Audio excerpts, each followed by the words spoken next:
Nation, get your drinks, get your smokes, get your cheers, your dinner, whatever you need to relax.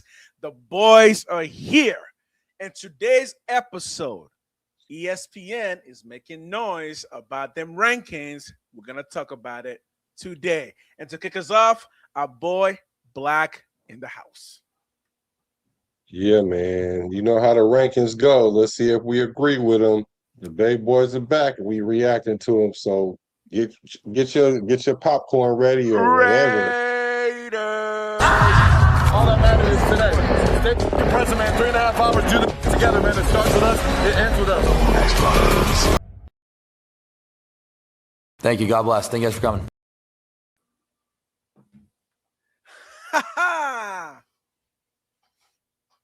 Yo, new intro. Boys are back. Them boys are back. AKA Freddy. Welcome, welcome, welcome. We got a new episode for y'all today. We got some good, fun rankings to talk about. But before that, at the weekend, how was the weekend? Let us know in chat anyone who's joining us how the weekend was. Yeah, weekends are made for fun. So I guess you guys had fun. I mean, we only got like a couple more weekends left before it's Oh, before it's for fall. this, yeah, I know. What's My up? family, What's up, my AR family. in the chat? I want to say who's that? Who's Yeah, we that? got That's someone in the chat. AKA Freddie. What's good Yeah. with him? Yeah. My family did a bunch of berry picking this weekend. Blueberry picking and raspberry picking. So it was a whole picking a weekend. So yeah, but I think we are literally one more weekend before or two more weekend before the season start. Oh, Yeah, I think it's like actually 15 days before camp start. the team just released actually info on this. Let's August 2nd, right? August 2nd. Is that what it said? Let's see. When does it start? Official start. Raiders opening. This is opening training camp. This is when it's open to the public. 5 days are open to the public. August 2nd, August 3rd, August 7th, 8th, and 11th are open to the public. So they just announced that. Yeah. So that's the Raiders just announced that today. There will be 5 practices open to the public. You're not anywhere. We're not anywhere close to that, right? So we won't be able to get any info on that. Yeah, camp starts before then, right? Don't it? Yeah, camp starts before then. When is the official? I think it's 15 days away though. I 15 days heard away. that Okay, today. 15 perfect. days or Okay, something like that. So it's essentially like 2 weeks, like yeah, so. it's 2 weeks. So we are talking 2 weeks. Monday of 2 weeks from now. Okay. Oh, so like the 27th. Perfect. 28th, I think. 28th. Something like that. Ladies and gentlemen, that is perfect. 2 more weeks, and then we got football back because as soon as training camp starts, it's a go. Like it's gonna be nonstop. Just so y'all know, we got a lot planned for today. That's gonna be really fun. But we do need to let you know that Vente, what up? As soon as training camp starts, like this, our channels we're gonna be flying through. You guys gonna be seeing us on this channel at least twice a week. I think we could talk about this right now because I think maybe we could squeeze in 3 times a week if we do like a Sunday post game evening recap. That'd be like an Yeah. hour 30 minutes. You know what I mean? Yeah, I mean, I just give you your initial reactions of the game, Yeah. Yeah, like after the game, we kind of take like a couple hours just to kind of go spend time with the family, come back that Sunday evening. Because the thing is, this year all of our games are on Sundays, right? We have no primetime games, right? Yeah, we don't even have a Sunday night game. So that works out real well for us. Yo, what up, Sacktown Mike? That works out real well for us because we can just watch the game on our channels and then that evening come back and do a quick like hour 30-minute recap and then come back on Monday and do a full 2-hour breakdown of the game. Yeah, Yep. that way we Yep. can squeeze in 3. Okay, so you guys could potentially be seeing us 3 times a week once the season starts together and individually. We still got to do our own channels individually just to keep raising the stocks over there. Yo, good and black. Yeah, what up, fam? Okay, so we are gonna get started. We got a big one today. We got a big one. Are you able to pull up the ESPN's the rankings so we can, especially with the O line, starting with the O line? So ESPN is releasing their rankings for the season already. This is a start. So we got their first rankings of the season. So that's what we're gonna talk about today. We're gonna go. We got three rankings. We got the O line ranking.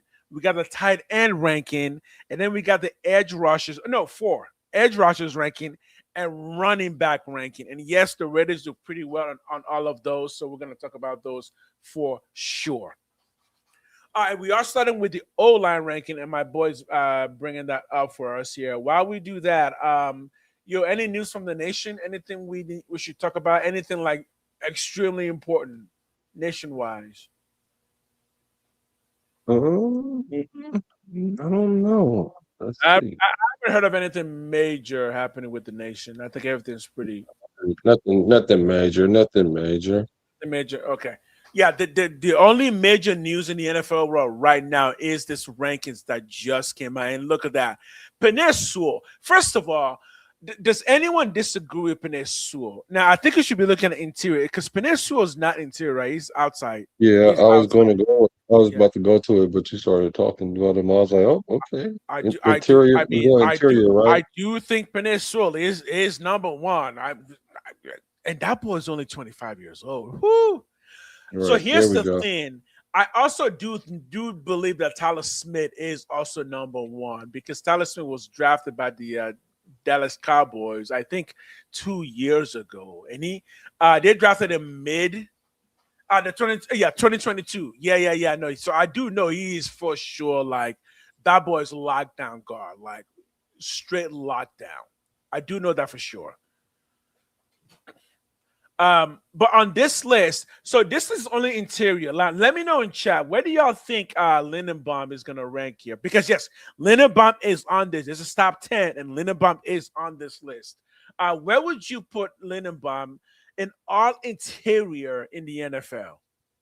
Interior meaning guard and center. Where do you think he would rank if he's top 10? No, it's kind of tough because I don't know how they differentiate between guard and center. And center. Okay. And, That's a good point. So what will how do they grade how do they like weigh it? I'm not sure because I know he should be in the top 10, but I don't know what would make him top 2 or top 3, or even in this case, the Creed is the number one, the top center, right? He's number 3. So Creed what Humphrey. makes him better than the guard? Well, let's see. So Tyler Smith is number one, and they got him. His win rate, they said, is 72.1% in the running and 95.2% in the passing game. That's pretty high, especially that running. That running is really high for NFL. So it makes sense that he's number one, right? But Creed Humphreys, and remember, we already talked about Creed Humphrey and just how good he is in the past because he's pushing a 98.5 in the passing game. That means he gave up no hurries, right? Because if you're that high in passing, that's not just sacks. That means like you gave up like maybe half a hurry. Like your quarterback was just chilling in the backfield. So let's see. Oh, who are we talking about? Creed, or are we talking about? Yeah, Creed Humphrey. So let's talk about Creed Humphrey, right? So Creed Humphrey right now is he was ranked 3rd. That's the number 1 center, and we got him at 95.5 passing block rate. I mean, that means from his side, Mahomes didn't have to worry about nothing. Right? And he's in the center. So here's the question. Is centers more valuable than guards? This is a legitimate question because the NFL is asking this question right now. Who's more valuable, guard or center? Because guess what Lindenbaum just did with his pay? he's not just the number one paid center. I think he's the number one paid interior lineman. Right? Yeah, And yeah. He just happened to fall in to out his rookie contract at the right time. at the right time. Okay. But Yeah, part of the reason why we rank him so high and why part of the reason why we paid him so much is because of what he does in being able to understand the defense and then making those plays with the quarterback, right? So it's not just that he can block, it's that he needs to be able to understand what's happening. And based on everything we know about Lindenbaum, that's actually what his special ability is that he can read the defense really well. And I think this is the reason why, he reset the market with his pay because, he has that really special ability because guards can't really do that. Only centers can really do that kind of thing where they can read the defense and read that back to the QB. At least as far as I know, right?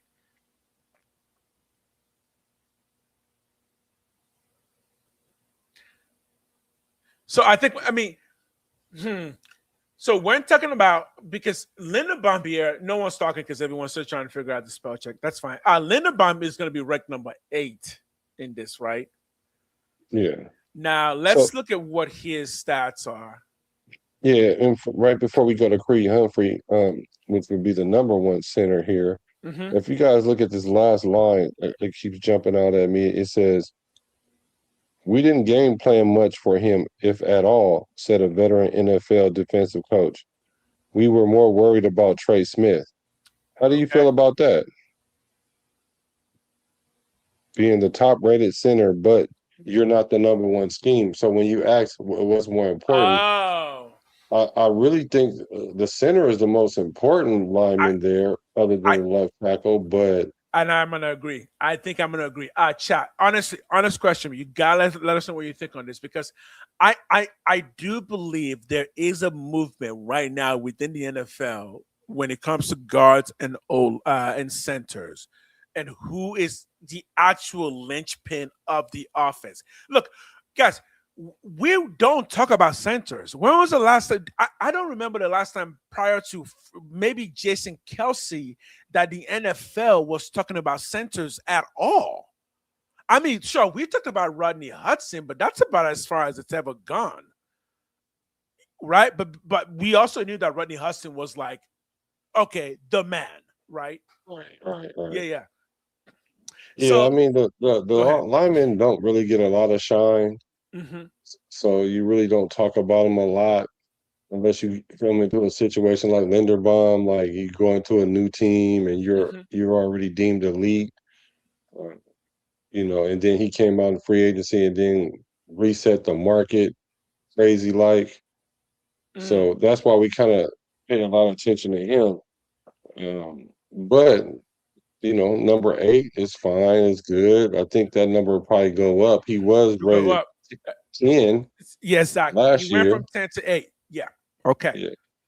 So again, we're not talking about, and when we get to other players, it gets much more interesting. I mean, we can't really be all that deep on Linderbaum, right? Because everything that he didn't do it with us. So we're just inheriting the best. And again, as much as you want to knock the Raiders for how much we paid this guy, but it's if you are paying attention to where NFL scheming is going, I don't think there's ever been a time where centers were seen as, oh, if you are able to understand what the defense is doing, the communication between you and the quarterback is just that much better, right? Yeah. And now with a lot more zoning type scheming blocks and a lot of RPOs, and I've been saying this for a while, that RPOs are starting to come into the NFL. And those RPOs are going to be really good if your if somebody in your lineman kind of understands what the defense is trying to do on those schemes. So, yeah, just on that front alone, football's getting hella fun.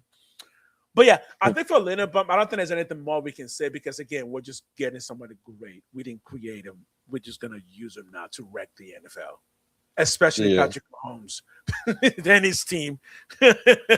Yeah, one of the things that this paragraph highlighted about Linderbaum is he's more like a throwback.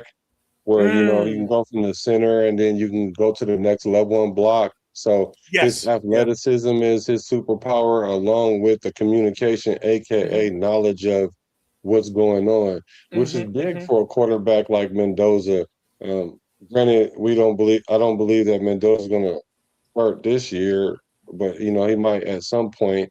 And when he does, and if Linderbaum is here, because this is a 2-year contract or something like that. What year? How many years is this? Oh, it's a 3-year contract. 3 years. 3-year contract. So Yeah. whenever Mendoza comes in, it's going to be helpful for Mendoza because Exactly. Mendoza doesn't know all the line calls. He don't know everything that he's seeing, and he can rely on somebody that knows it, and not only knows it, they can communicate it. And that's what Linderbaum is good for. Linderbaum's going to be in a new scheme, so it might Right. not be as it's going to be slightly different than being with Lamar Jackson. Although I know a lot of people think Lamar Jackson is a run first quarterback, but he's not. He hasn't been a run first quarterback in a few Oh seasons yeah. now, since Oh yeah. everybody he couldn't throw from the pocket. And then even last year he was injured with his knee and or something. He had leg injury, so he was in the pocket more last year, and his getting rid of the ball was like top tier. So. Uh, Okay. it's somewhat changed, but it's still a little different when you have a Lamar Jackson back there that sometimes will do off schedule plays and has the ability to run at any moment. So defenses always got to respect that and put players in position in the event he does decide to run. But for us, Linderbaum is going to be more traditional. We're going to be running the zone scheme, and you block somebody, go to the next level. And I just think that we'll be able to emphasize his dominant run pass blocking, and that will Okay. make Because his pass blocking go up. okay, perfect. So let me couple of points on that. Thanks for bringing that up. So this said, quote, he already ranks second among centers in pass block with the rate of 90. So that is right behind Humphrey. But they were particular about mentioning how good he is against the run. And I also saw exactly this point, just how good he is against the run. Now, somebody correct us if I'm wrong. I do think the Ravens did run some kind of an RPO offense with Lamar Jackson. I've seen traces of them running something that looks close to a college style RPO. And part of that has to be that your center is really good at understanding one, the defense, and really good at pursuing those. Because in an RPO, if the running back takes off, that's considered a run. So it also means that, and if you've seen the clips of Linderbaum, this is what I'm really excited about. He is really good on the second level blocking, like you mentioned. Like it's not just that he'll take the guy in front of him away. It's like he's gonna put the guy in front of him so much out of the play that he's able to assist in the second half. Now, here's a question that I'm curious though: how much would the person that you put next to him matter? Or back to the conversation of improving the people next to you, do you think that he's going to improve the people next to him because of his play? I definitely think that works both ways. It matters who you play with, because if you have to, so to speak, think for the lineman next to you, which sometimes it happens, because you might just be the better player and all that other stuff, and the other player might not be on the level with you, so you might have to, coach him up or put him in position and things like that. So it's kind of like you're the go-to. Yeah. So you're gonna make players around you better because you're helping them do their job. Can you give me a Now, if quick you second? Can you pause for one huh? second? Chat is like really not happening right now. What is happening in chat? Yo, chat, what's happening? Can I get some Raiders in here? Yo, give me some Raiders, man. I'm feeling I mean, my spirit bomb is not feeling right now. I need some Raiders up in here. If you put no, Yeah, hit the yo, like get button. us some Raiders, man. Get us some Raiders. What is happening in here? Yeah, hit the like button. I'm gonna let you continue in a second. Yeah, just imagine above my head there is a spirit bomb. I am Goku. I need some spirit bomb. It comes from from those Raiders. So Right. give me plenty of those. Um, but Continue your thought if you were not. I don't think you were Y- finished. Yeah. And so then conversely, if you have a player like a JPJ next to him that kind of understands the center position at a good level, at a high level, he started in the league as a center. Uh, Mm-hmm. Mm-hmm. so the communication is going to be a little bit better. You might not have to communicate as much because they'll see the same things. Or if something gets suggested, JPJ know exactly what it is they talking about. So I Okay. mean, consequently, the players next to you can make you better too because then your workload isn't so high. So what you're trying to say So is let's not trade JPJ because JPJ may actually reach his full potential. yeah, we're not going to trade JPJ. Yeah, but Linderbaum was the Goku to the Kakarot, and now he's gonna be like, yeah, I I am mean, Vegeta. Okay, look. yeah, because essentially that center position is where we were lacking leadership at, Okay, and they and didn't I've want to been give it saying to it. JPJ, and because he was, I guess, too young or whatever, and or too aggressive. Uh huh. Now Uh that's huh. the thing, being too aggressive, which can, Look, it can have in, its in modern NFL, drawbacks. yes, in modern NFL, that is a thing. Being too aggressive in modern NFL is a thing, right? Yeah, And explain that. I mean, and I know that seems weird, but if you look at the rules that the NFL has made over the past several years, the NFL has become a less aggressive league, and it partly has to do with the fact that human bodies is what we're talking about. We gotta protect people's brains, people's legs, people's limbs. We gotta protect all of that. So yes, the NFL has cracked down on just more aggressive plays, and this is not just the NFL, just being the NFL. It's because a lot of players are spoken up and say, "Hey, some of these hits are just not okay. You can't just blindside me when I'm trying to tackle the guy in front of me, and you come out of nowhere and I don't even see you coming through." Look, when you're weighing 300 pounds, crashing into a 200-pound human being, I'm sorry, I need to know where you're coming from because otherwise. We're playing two different games. So, yeah, I think that's the reason why the NFL has cracked down on aggression. And yeah, JPJ needs to show that yeah he can succeed in a current modern day NFL, right? Because that's what we make great players. Yeah, I don't know how I feel about that. Like Okay, yeah. Let me hear we're it. Let me hear definitely softened the game because of that. Like the number one rule in football is what? Keep your head on a swivel. it. Yeah. Keep your head on a swivel because you don't never know where somebody's coming from. Even I get it. Blindside blocks is kind of like unexpected, and you can hurt somebody like that. So I do understand that they're trying to take some of the inherent dangers out of the game because of I don't know. I don't know. Not only the new society, but social warriors, and I don't know, just all kind of other agendas other than football. Uh, Hmm. but so they soften the game. But it is what it is. I'm not totally opposed to it. But as far as them having the ability to just go out there and ball out, I think they should be able to play a little bit. But the rules are the rules. So Okay. I personally I consider that I don't think there's been any rules that have been egregious enough to I think all the rules that I've seen are generally for the safety of the players. Again, well, especially as also somebody who for the plays like safety or wide receiver. Yeah, I don't like a big man coming at me out of I don't want that much. I don't want to have to do that much swiveling of my neck. I'm a human being, not a giraffe. So I just and look, the neck can only turn so much.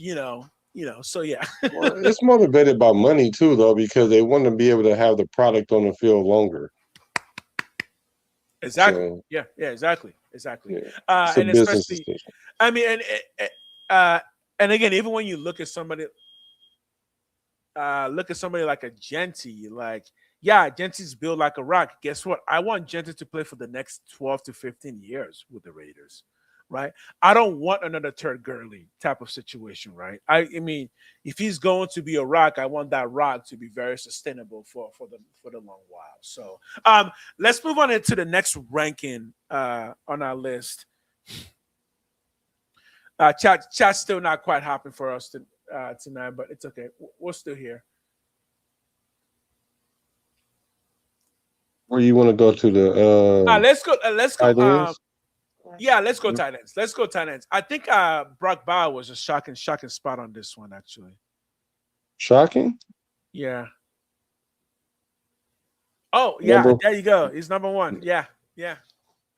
the Okay. football The robot from robot from heaven. heaven. Yeah. He Yeah. should be number one. He gotta be number one. Okay. Okay. Let me mull it over. I want to read what they say about it. I want to read because one is like, wow, really one. Okay. Like I'm not saying he doesn't deserve one. I'm just saying like whenever you get one, I want to know what separates you from the rest. Great And question. so let's see what ESPN thinks about that. Bauer's second season was marred by injuries and oh my word. Okay. We're still doing this, ESPN. Words that nobody knows. Yeah. Porous. Horace. It just means terrible old line play. Got it. Okay. For that, he mostly gets a pass in the voting, but his second conservative number one ranking was more contested this time around. Yeah, and that's my point. Like, okay, he did get injured. Even despite that, you still think he deserves number one. Like, okay.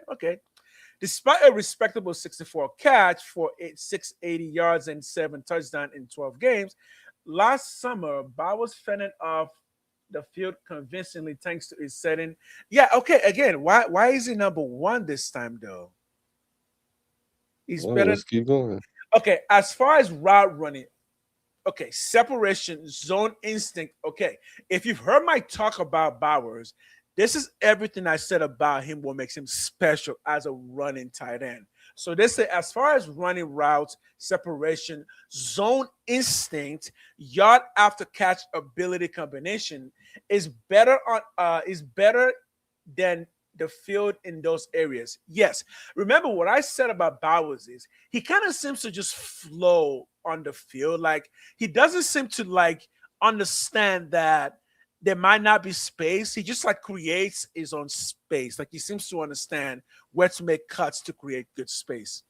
A yard down, a down year won't. So they say a down year won't change that.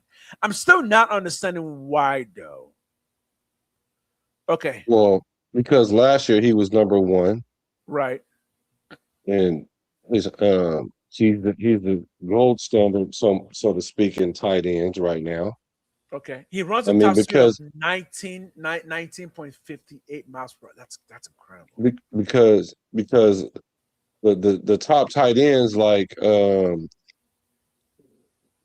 Kittle and I'm talking about like just historically Kittle in recent history, Kittle and Kelsey and all that. So Uh-huh. when you start comparing Brock to them guys, then there's a level of separation. I mean a lot because of he's younger for one, Yo, what up? I am. What up? and so I think they kind of, although they say this list is what they expect this year, they probably Mhm. expect a big boom again this year with Okay. Brock Bowers. Okay. So let's see what they say about Trey McBride.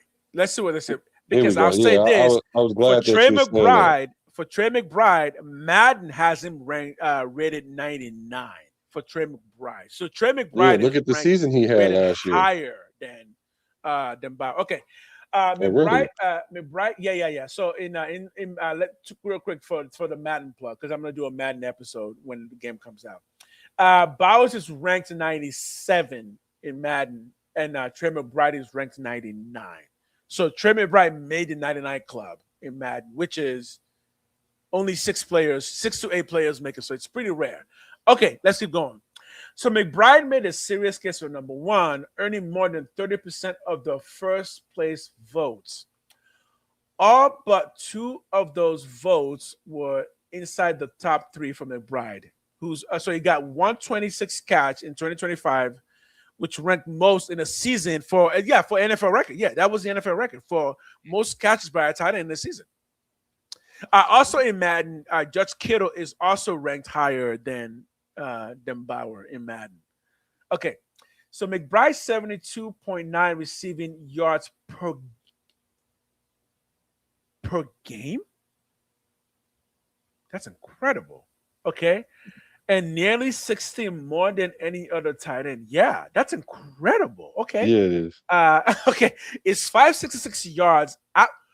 566 yards after the catch. Yeah. What? Keep going. What? Keep Holy going. shit. Keep We're going. 90 more than any other player at his position. And it's 11 receiving touchdown, tied for second league wide. Yeah. Okay, I think we may have two gods in our presence when it comes to tight ends. Oh, I'm gonna be watching this to his career. Oh my god, that's incredible. Okay, long known as a receiving threat, McBride was improved in all. Yeah, no, that's a massive improvement. Ball skills, ball in hand, physical ability. Just an extremely impressive player across the board. Boy, we about to sit this boy down and give him a crown. Okay, and he's not bad in the run game. Is 71.5 receiving expected point added was easily the best among tight ends and fourth amongst all pass catches. Oh wow. So my thing about that is this. Oh wow. Okay. He looked like Brock Bowers after Brock Bowers already did it. And Okay. being that he just had a season like that, you can't put him over Bowers You because can't. Bowers was injured. But if they were to have similar Oh, seasons like oh, they I feel did so much last better year, too, they will switch. bro. I Like, feel so much better. Like Brock Bowers is 3 years younger than this dude. Oh, yeah. I And mean, so if he started having seasons like that, then that closes the gap because the gap yeah. between Bowers and everybody else, because everybody saw Bowers trending up. Like, because I I mean, mean, granted, he only had a rookie season, and everybody kind of put him at best tight end, and I'm like, you can't really do that until like 2 or 3 years yeah, through, yeah, exactly. into their career because you don't know how that second year is going to play out because that's why they call it a sophomore slump sometimes because the league catches up with a lot of players. That makes sense. Um, That makes sense. you Yep. know, so Okay, no, okay. The more that I dig into it, that totally makes sense because I was like, those are some pretty impressive numbers, and they are impressive numbers. I didn't look at the age; I didn't realize it was because I thought he was new to the league. He's not new to the league; he just upped his game. yeah. I Okay, mean, granted, his last year ranking was 4. He yeah, went up to 2, and his lowest yeah, ranking was 5. So he came into the game with some level of skill, and now it's like he yeah. gets it now. He Okay, gets it. yeah. Okay, no. So this is great. So we do know, statistically speaking, it takes tight ends about 3 years to fully understand the game. This is why Brock Bowers is a monster because he took that boy one game to arrive. Brock Bowers arrived as a man in the NFL, ready to go. So when Kubiak says football robot from heaven, combined with what we've already seen from his very first game. I mean, again, did we need a tight end when we drafted Bowers?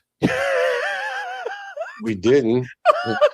Are we But he complaining kind of now? just fell into our lap though. Like we were like, "What's this? It's a $100 bill on the ground. I'm hungry Dude, and everything." remember when he was drafted? I was just like, "Oh, Brock Bowers, yeah, oh, okay, I would take a Brock Bowers." I mean, it came out of nowhere because it was not a need, it was not an expectation. It was just like, again, and here we are. Okay. They're still giving Kelsey some love. Kittle. Let me see what Kittle did real quick because he's still getting some pretty good love at the age of 32. The If only I thing that's remember, really stopping Kittle is injuries now. yeah, exactly. So I'm kind of surprised they're still ranking him at number 3 because injuries is kind of a thing. So let's see what he did last year. So he remained dominant with 57.1 yards per game. Okay. Second amongst, so he's actually second. Okay, that's fine. 7 touchdowns. Yeah. Okay. Good. One more person I want to see. Scroll up to Laporta real quick because Laporta is kind of coming up a bit, and Laporta is still pretty young. And Laporta has had at least 2 seasons of putting up good number. Yeah. So yeah, low production again due to injuries. That's gonna kind of become a thing. Injuries is, if you can stay healthy, your numbers will get a nice good bump. They didn't see a drop off in his play. He appeared in 9 games and produced a low 40 catch. Okay. Enough of that. Yeah, Bowers is number one. It's pretty clear why Bowers is number one. Yeah, I think. Let me see Colson Loveland real quick. Loveland, because that's the second year. So he also did quite well then for his first year, even though Bauer was number one his first year. So over the last final 4 games, over the last 4 games only. Okay. And Kyle Pitts has not been what we think he should be yet, but he'll get there. Mark Andrews still hanging on to the top 10 list. Mark Andrews, yeah, he's still doing this thing, and of course, but see, he's up there. He's 30. 30. So he's turning the corner. Kelsey's 36. I mean, Kelsey's a legend. I hate to say it, a legend married a legend. You can't hate that. You can't hate that, right? So he makes the top 10. I mean, it would be kind of crazy not to put him in the top 10. Yeah, especially given that. I mean, you could always argue that they just gave it to him, but it's like, well, at 36. Yeah, I mean, like you can't put a Fryermuth or a Cole Kmet over him. Exactly. You can't do all these guys up here that they have in the honorable mentions. Somebody, let's go back 1 more second real quick. Dalton Kincaid, he hasn't quite broken out yet because you remember he was supposed to be like the first true like tight end breakout, and then we kind of realized maybe he'll need a couple more years. And then Bowers came on the scene. Bowers was like, "Oh no, I can do it now. Don't worry, I got you." But yeah, since Bowers, we haven't seen another tight end like Bowers because before Kincaid, Kyle Pitts was supposed to be the breakout, right? Remember when Kyle Pitts came into the league, we all thought, "Holy shit, this is like gonna be the Calvin Johnson of tight ends," because he was so tall and fast, but even he didn't quite break out. All right, hopping off, have a great show. All right, Jack, thanks for coming in for a bit there. What other groups? Oh, dude, let's talk about Darren Waller real quick, man. How good was Waller? How good was Darren Waller, man? He still was good last year when he was playing. Yeah, because he's still pretty young, right? I think he's still like 30, 32, 33. He's that old? I think he's younger than Kelsey. Because Kelsey's probably the oldest tight end.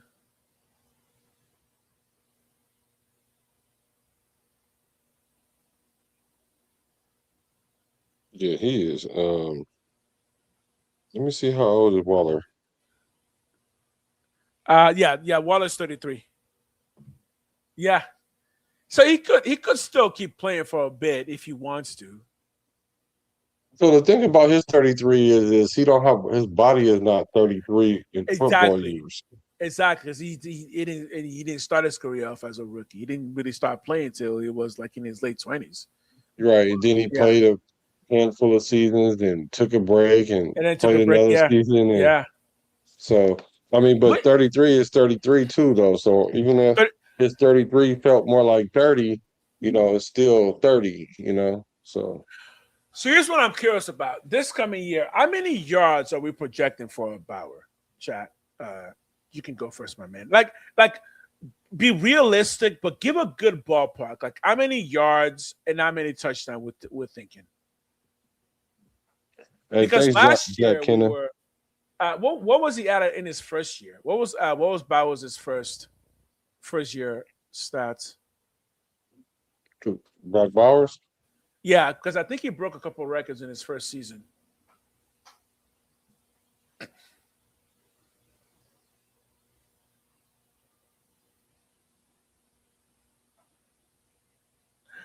I'm not. So during his, Go ahead. So during his 2024 rookie season, he had 1,200 receiving yards. Okay. 112 receptions for 1,194 and 5 touchdowns. There you go. See, the 5 touchdowns things to me is only 5 touchdowns. That's not a lot. Right. For a tight end. Yeah, it's not a lot for 1,200 yards. 2 years ago, our quarterback play was shit, though. It was inconsistent. Yeah, well, I mean, yeah. it was shit. That was like Aiden O'Connell, And Gardner Gardner Minshew. Minshew. I mean, it But was Gardner Minshew bad. was the one that got him most of these yards. With the most of yards, yeah, But yeah. still, 5 touchdowns is questionable to me. I mean, like, Questionable. Okay, it's cool, but it doesn't scream super elite. Like, right. because then the next year he came out He got and 7 last year. yeah, so you know that he's going to get more than 5 the next year. You know he's going to get more than Okay. 7 this So year if give he me a stays number. Give me a number then. injury free. I'll give you So a number. I'll give you a number. okay, I said 1,250 yards and 13 touchdowns. 1250. Yeah, and 13 touchdowns.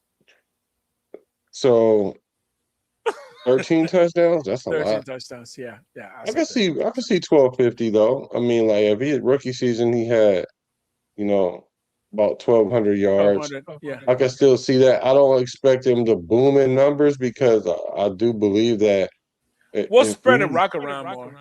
Right? exactly, we're gonna Yeah, yeah, spread the rock around yeah. more, and Kubiak is not gonna try to go to Bowers, every other play because he's the best receiver we I or the think what's best gonna catcher of the ball on our team.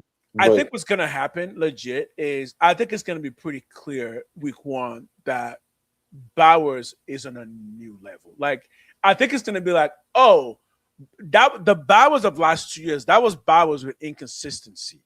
The Bowers with the Cousins, who was able to be consistent. I think we're gonna actually realize what robot Jesus from heaven actually means.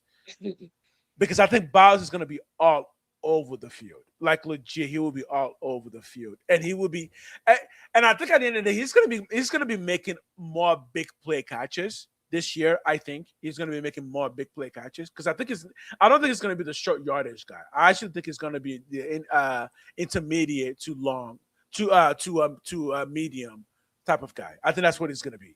I think we're gonna be looking around like between 10 to 20 yards to try and get Bowers the play because at that point you're talking about open field. Open field is between your 10 to 20 yardage. That's open field. If you get somebody the ball in that, you can then turn that into 40, 50, 60 yards. yeah, I'm not sure exactly how we're going to use him. Mm-hmm. I don't think they'll take the big plays away from him because we're going to have defenses spread thin because they are going to try to stop Brock initially, Right. and then that's why our other wide receivers, the receivers have to Exactly. show up. I mean, you don't have to be a lead. You don't have to be Justin Jefferson and Jordan Allison. You don't have to do all that. Just do what's Right. required of you. Catch the ball when it's thrown to you, so that way we can reset the calendar on whatever what we do. Run the ball, pass, pass, run, Right. pass, run. Like keep them off But balance. So then right. that way, when Brock does sprint open, boom, big play. But that's It- exactly why I say, and that's why I say he's going to get 12, 50 yards, even though that seems higher, because I think it's going to become pretty clear pretty early. There's no point double teaming him because it's not going to work. He'll beat your double team and you just have somebody else open. So I don't think teams are going to try to double team him necessarily.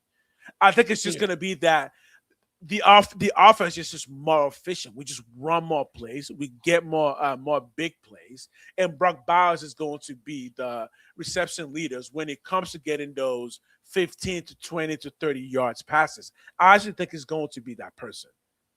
Right. I mean, he's not going to be the 40, 50 yarder because he's not a straight line person, but he will get a lot of the 15 to 20 yards that will turn into 40 and 50 yards.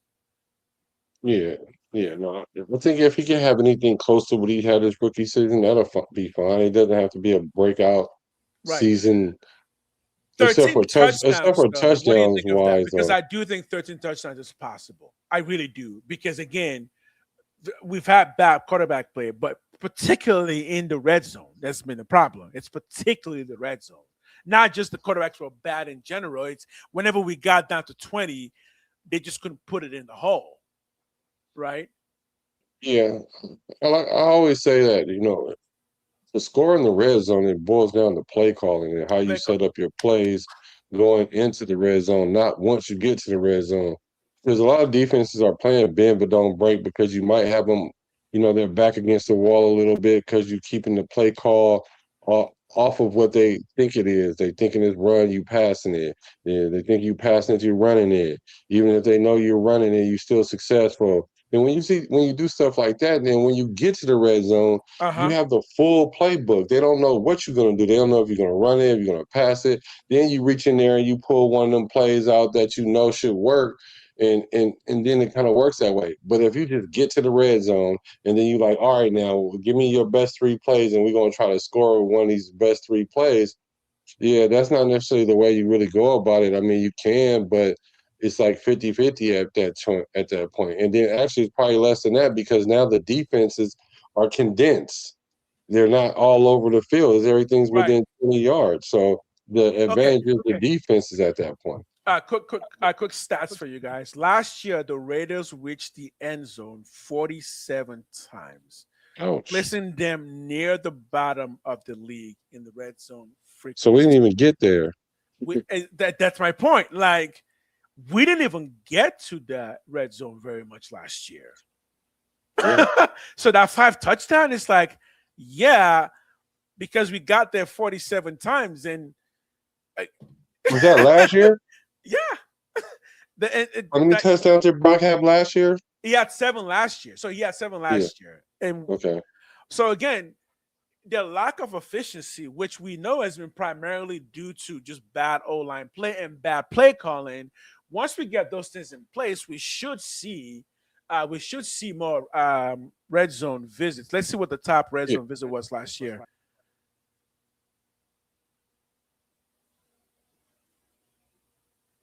Well, we definitely should incrementally get better once we get there because, I mean, getting to the red zone and also being able to punch the ball in the red zone. Let's see. Top team last year. Tyler Lockett. No, that's false. Last year was 2025 season, right? Yeah.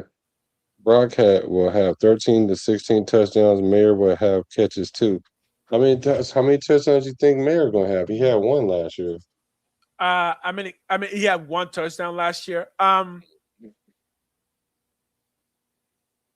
okay. So the Philadelphia Eagles recorded the highest red zone scoring percentage in the NFL regular season last year, capitalizing on the opportunity with league best touchdown rate of 70.21%. And the next after them was Buffalo with 67, followed by Cincinnati Bengals with 66. If the Raiders are at the bottom of the league, we got there 47. I think we will have pushed around. I'm thinking around 30% red zone efficiency. That's just a ballpark guess, but the Raiders would have been. We're low. Yeah, so we couldn't get to the red zone to even score in the red zone. So all these numbers, I feel like 30-something% efficiency is too low. Let me look at the actual efficiency.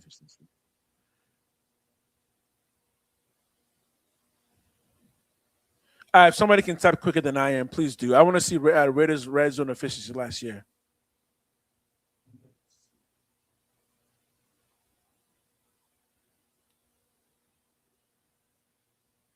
In 2025 season.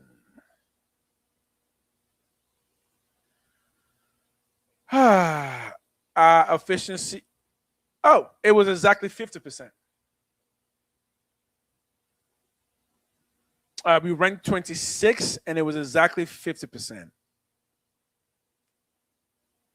So we got there. The league standard? So we got there low at 47, and we only hit half the time. 50% of half the time. I mean, I did when the highest is hitting 72% every time they get there, and we're hitting 50% and getting there less. Oh no, the improvement to the team is going to be catastrophic for the NFL because they're going to be like, what is this? A competent rated team? Like, yeah, because we have what it takes we finally put together what it takes to make a team. First you get the players, and then you get the coaches, and then you go tell them, just win. So the 50% red zone touch, and that's for touchdown efficiency at that, not scoring Oh yeah, efficiency. touchdown efficiency. Yeah, touchdown Yeah, efficiency. and so that's ranked 24th in the NFL. So You see that's the 47. Okay. bottom tier, but at least we ain't at the rock bottom. So Who are was you rock saying bottom? there's Who? a Try to chance guess who we rock could do bottom was. better? Miami Dolphins. I bet you they were rock bottom. Their Dolphins offense was bad last year. They couldn't do nothing. So we're seeing 47. 47 It may be. efficiency. They might have rounded it up to 50, but what's that? They said the for what season is that 5 for 7? Because it says the Raiders scored 18 touchdowns and 36 red zone opportunities. That's for touchdowns. So we scored 18 touchdowns last year. Yeah, out of 36 attempts. Sheesh. That's brutal. That's so bad. Yeah, this is what I believe right here. Once Kirk Kubiak's offense get going, it's going to Yeah, you pick your exactly. poison in the red zone. Dude, I here's what I'm thinking, Black. Here's what is so frustrating about talking about the Raiders this year. People do not realize, if you don't watch the Raiders, you don't realize how much last year wasn't football that the Raiders were playing. It Exactly. wasn't football. Exactly. Exactly. That's a strong point because a lot of the deficiencies wasn't because the team was that bad. The team was that bad because who was leading them. And We we just don't know weren't who playing was leading football. them because the head coach was fighting with the offensive coordinator, but he was also funking with the defensive coordinator. Yeah. But the offensive coordinator had the head coach's son on his staff, and then the offensive coordinator was sabotaging the quarterback that he had because he wanted a different quarterback. I mean, like it just was so much going on, bro. So when you put that into perspective and then you add the numbers that we're seeing, it's just like if the Raiders make a 50% increase, that would still bump them up by what, 10 points in regards to ranking compared to what they were last year. I mean, That's a lot. Because we're that'll put them in literally the middle of the saying tier. we don't even have to do anything other than just show up every Sunday and play a little bit of football to be better, for the offense to run better. Yeah. I don't know how you can get a team to be that bad, like as we did last year. Whoever orchestrated that, whatever guy orchestrated that. Red zone is more play calling than players.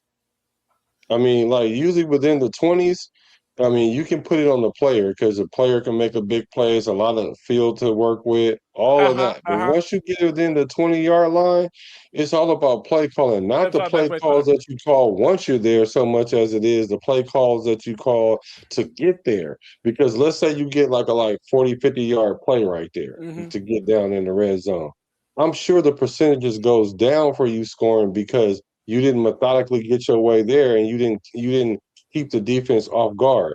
I'm not saying that's the only way you got to score, but what I'm saying is when you go down there 12, 13, 14, 15 play drives, for one, the defense is exhausted mentally and physically because they keep throwing everything at you and you keep succeeding. I mean, they might stop you a play or two, but then you make it up by getting another first down. So once you get like 2 or 3 first downs on a drive and you get in the red zone, you can get another first down. And if you were to get that other first down, then it just makes it tougher on the defense because you methodically went down there versus chunk play and you get there and now you're looking for the best play and then you got to go. And then in those situations, you don't look so much about plays as much as you look for players. Like you got to find your players in that situation. And as it were, the one thing the Raiders I've been building for the past several years are people who are in theory and in actual showing good in the red zone. Not just Bowers, but Michael Mayer is also very good in the red zone. And that was one of his staples coming out of Notre Dame. I think Michael Mayer, he was highly touted, right? Right. And I think he all right, but I think even if we didn't have Brock Bowers, right? If we didn't have Brock Hmm. Bowers and he was our premier tight end, he wouldn't be on that top 10 list. I don't even think he would be an honorable mention. I really just think Mayer's just not particularly. I mean, he's Here's a a question. decent wide Here's a receiver. question. Is it more like, well, you're on a team with Bowers, and that's kind of a team can only have one great tight end, right? No, oh, the closest we got is New England with the boy, Yeah. that boy. Well, But well, but when Bowers is out and he's in, like that's how he mm, got a lot of his time because Bowers was out. right, You know, okay, he it was catching balls and everything, but it's just look at how often he gets hit and how mm, hard he gets hit. Like they okay. really be hitting Mayer like a lot. And he doesn't flash to me elite So you or mean like even you're talking top. like the defense hits him, Yeah, a but lot. He like you gets say, he gets cracked. but are you saying like he's soft, like he doesn't have the aggression? Well, I don't know. No, he has the aggression, but you can't keep getting hit like that. It's almost like they see him with the Mm, ball, they gang tackle him because they like, you know what? It's kind of like feasting, like Shaq say, barbecue chicken, barbecue chicken. So they just go right. after him because they're trying to break him really. Now I don't want to put no negative name on my boy, but what I'm trying to get is actually what I am is getting at about the emotional part of it, and what I'm trying to suggest is it because he's not putting up a I'm a NFL tight end. Like if you're gonna come at Right. me, I'm gonna rip your head off. Is it basically Well, like they see him as fresh meat? yeah, they see him as fresh meat, and he doesn't give you a threat that he's going to hit you for 90 or Okay, 100 yards or two okay, touchdowns. Like okay, they know that Brock Bowers can dang near score on any play, right? So the level of respect that he get versus Mayer is like night and day. And I okay. don't necessarily like to use the extreme when Here's I'm the thing, though. comparing Okay, somebody, but even Mayer compared to like the league, he's middle tier middle tight tier. end. Like, Yeah. He was a second round talent for a tight end, right? Which in the NFL, a second round talent for a tight end means you are middle of the league to bottom middle at best. Because as a tight end, if you're not getting drafted in the first, you're not seen as a potential Hall of Famer unless you break out like a Darren Waller, right? If you want to make it over to my channel as well, put some likes on that on my streams. That would be great. We got 5 likes going on there right now. That's fantastic. Hop up the channel, get some likes on here. Let's get the algorithm going. Okay, we can move on from as much as I would love to keep it up. We can move on from tight ends because there is yeah, also a running back ranking that I saw yeah. there, Let me read and this there one is an real quick. edge ranking as well. Yeah, let me read this. It says if Michael Mayer keeps it together emotionally, I think Kubiak's going to really spark him. I will agree with that. I definitely think he'll have more than one touchdown, and his yards will Yeah. increase. So I But agree. but the thing that's the thing though, he may not necessarily be a yak type of tight end because he is bigger body than Bauer, and we do need a tight end that can block, especially if you're going to be running 12 and 13 personnel. Having a tight end that is able to block would help with that scheme. So the question is, can he still be extremely useful for the team, even if it doesn't show up in the same type of numbers as Bowers is clearly going to get? Because Bowers is the numbers type of tight end, which will make Mayer the workhorse tight end, perhaps, who's going to have to block and have to catch and have to do other dirty work like an Ian Thomas, but younger. Yeah, well, that's where he can become a real good sleeper because if Bowers can drag the defense in one direction and he's on, Okay. Okay. up the seam or in the other direction, Hmm. then maybe he can capitalize that way. It kind of just depends on how Kubiak schemes it because he might go 12 personnel, he might go 13 personnel. 13. You go 13 Okay. personnel, then you might hold in Ian Thomas to block.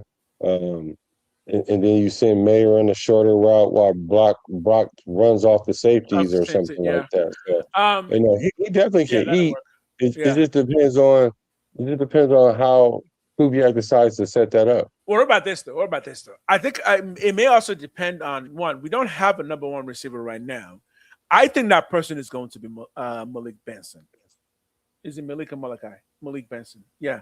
I think it's going to be that person. However, if he doesn't emerge in the first couple of weeks, may end up taking a lot more of those passes, more in like short yardage. We're talking between 5, 6, 7, 8. That's where I think Michael Mayer is really going to feast short yardage. Hear this. Michael Mayer may not feast in terms of yardage, but he may get a lot of first downs. I can see that being a system. Yeah, for sure. Right? And I wouldn't be mad at that either, though. Exactly. Because that type of horse work is gonna be really between him and what's his name, Bash. The short yardage, 3 to 5. We need a first down. Somebody who's just gonna go out there, body somebody out the way, get us that possession first down. That it may come down to him and honestly Bash, right? Yeah, well, I mean, not for a roster position, but who is going to be that guy that goes out in the route? Game. Yeah, Bash definitely. I would think that he's going to be in there because see, the thing about him is he's not maybe fast enough to get the separation past the corner and past the safety, but his body type allows him to run across the middle, which a lot of receivers don't do. Okay. And he runs across the middle, and he blocks fairly decently. So he can jump, and Mayer so can you jump. Can block. Okay. Yeah, and he can get that 50-50 ball. So if you can block as a receiver, especially if you're going to be closer to the line of scrimmage, or you're going to be closer to the line, in a bunch situations, or sometimes even just line up in a tight end position, that's only going to help because it just condenses the field and give more space to the offensive player. You know what's crazy is though, as far as his build, I actually think he'll play. I think if he became like a Hall of Famer, I think it would be because he would play more like a Travis Kelce. Honestly, as far as the only other tight end that we know because he's in that same division, because he's got same bigger body build where I'm not gonna expect him to be able to give me 30 to 40 yards on any catch, but I think again between 5 to 6 that turns into 15 to 20 yards. I think I would look to him to feast in those particular areas this season, especially in the middle of the field, because he does have a bigger body and his 50-50 ball is quite good because again, when he was at Notre Dame, he excelled in getting those 50-50 balls and touchdowns. That's why he led. I think he actually led the year he was drafted. He might have led the NFL in red zone touchdowns. I think he did. Or at least close to it, because he was quite known for going up and getting those balls. Yeah, they definitely need to use him to his advantage because Best. I mean, like I heard today that from Hondo Carpenter that he believes that Best is going to get traded, or him and Dante Jack Thornton. Bash? Oh, yeah, and Dante Thornton might end up on the practice squad, or he might not make the team either. Okay, let's go into that real quick. Now, I'm not the kind of person who's gonna go against the beat reporters for the Raiders. They're there for a reason. I give those people their respect. And personally, I'm a big fan of your boy Q. That's what I'm saying.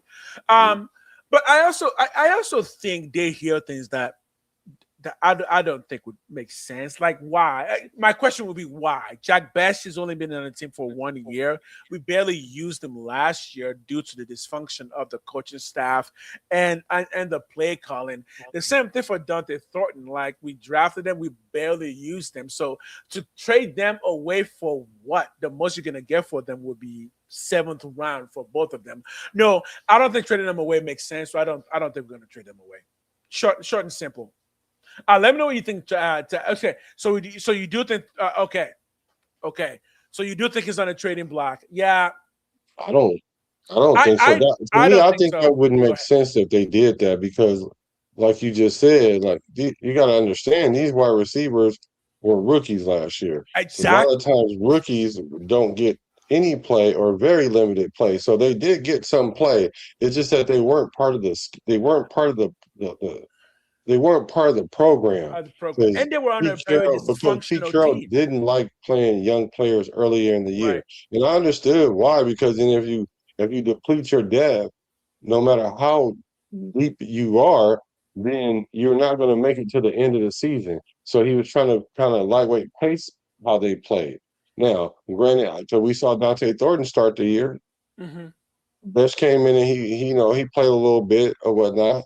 So now so knowing the deficiencies that we had, we really don't know what we had. Mm-hmm. But in the second year, that's when either the player gets it or the league got him. One or the two. Either he gonna get it or the league gonna get him. And if the league get him, then you're gonna be a number 3 wide receiver somewhere, Right. barely trying to hold on to a roster spot. Or even if you are a number 2 receiver, you're gonna have to beat out the number 3 receiver on the team Right. that's fighting the number 2 guy already. So it just makes it more difficult than if you were just a solidified second-year player. Now, for Right. Jack Bush, if they're saying that he might start as like the third receiver, I would think that's a step up because last year he wasn't the number 3 wide receiver on the team, I don't believe. Right. No, he was on the field, but no, not enough to be considered number 3. Yeah. Yeah. But to trade him and put him on the practice squad, I just think that would that's be kind of weird. out there. Yeah, I think that wouldn't make it. Again, Jack Best, I feel more secure on than Dante Thornton. Again, we've already been over this reasons why. I think Dante Thornton will need a few more years. So I wouldn't even Dante Thornton, I wouldn't put him on a trading block because again, unless you want to go with the argument that this coaching staff didn't draft them, and therefore makes them expendable. But given that this coaching staff also didn't do a lot of investment into drafting wide receivers outside of Malik Benson, I don't think the plan is to trade any of those players. Right? Even said of Jackson, Jackson's cousin. He's still on that team, right? Yeah, his great nephew or somebody. I don't even think I think even he is safe. At least still past training camp. At least we're gonna look. Let's put it this way: we're gonna get a couple of preseason games from those people, right? We're gonna see them a lot. Yeah. I agree. If we got the player last year, rookies are not on the chopping block. Excuse me, makes no sense. Yeah, that's what I was thinking. It makes no sense. That makes sense. I can make an argument about it, but so can my wife. She can just argue about it. She can choose anything she want to make an argue about. That'll make it legit.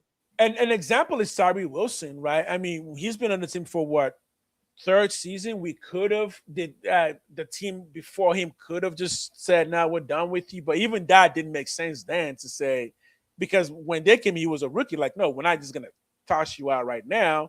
So I think that if anyone's getting traded, it won't be this season. Maybe at the end of the season, but I don't think it'll be this season because I would want to know what those players got. There's a reason they were drafted, right? They had tangible reasons. Oh yeah. Well, and plus, what would their trade value be? It wouldn't be that high. I mean, round. like, what would we get for a number? Like, we got Jack Best in the second round, if I'm not mistaken.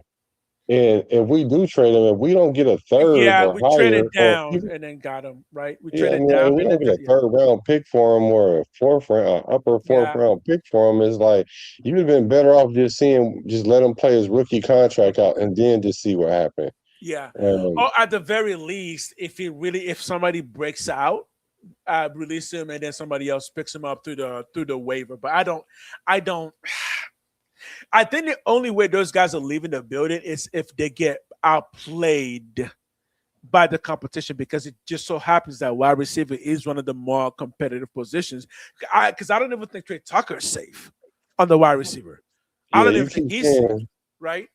You keep saying that this is his contract year.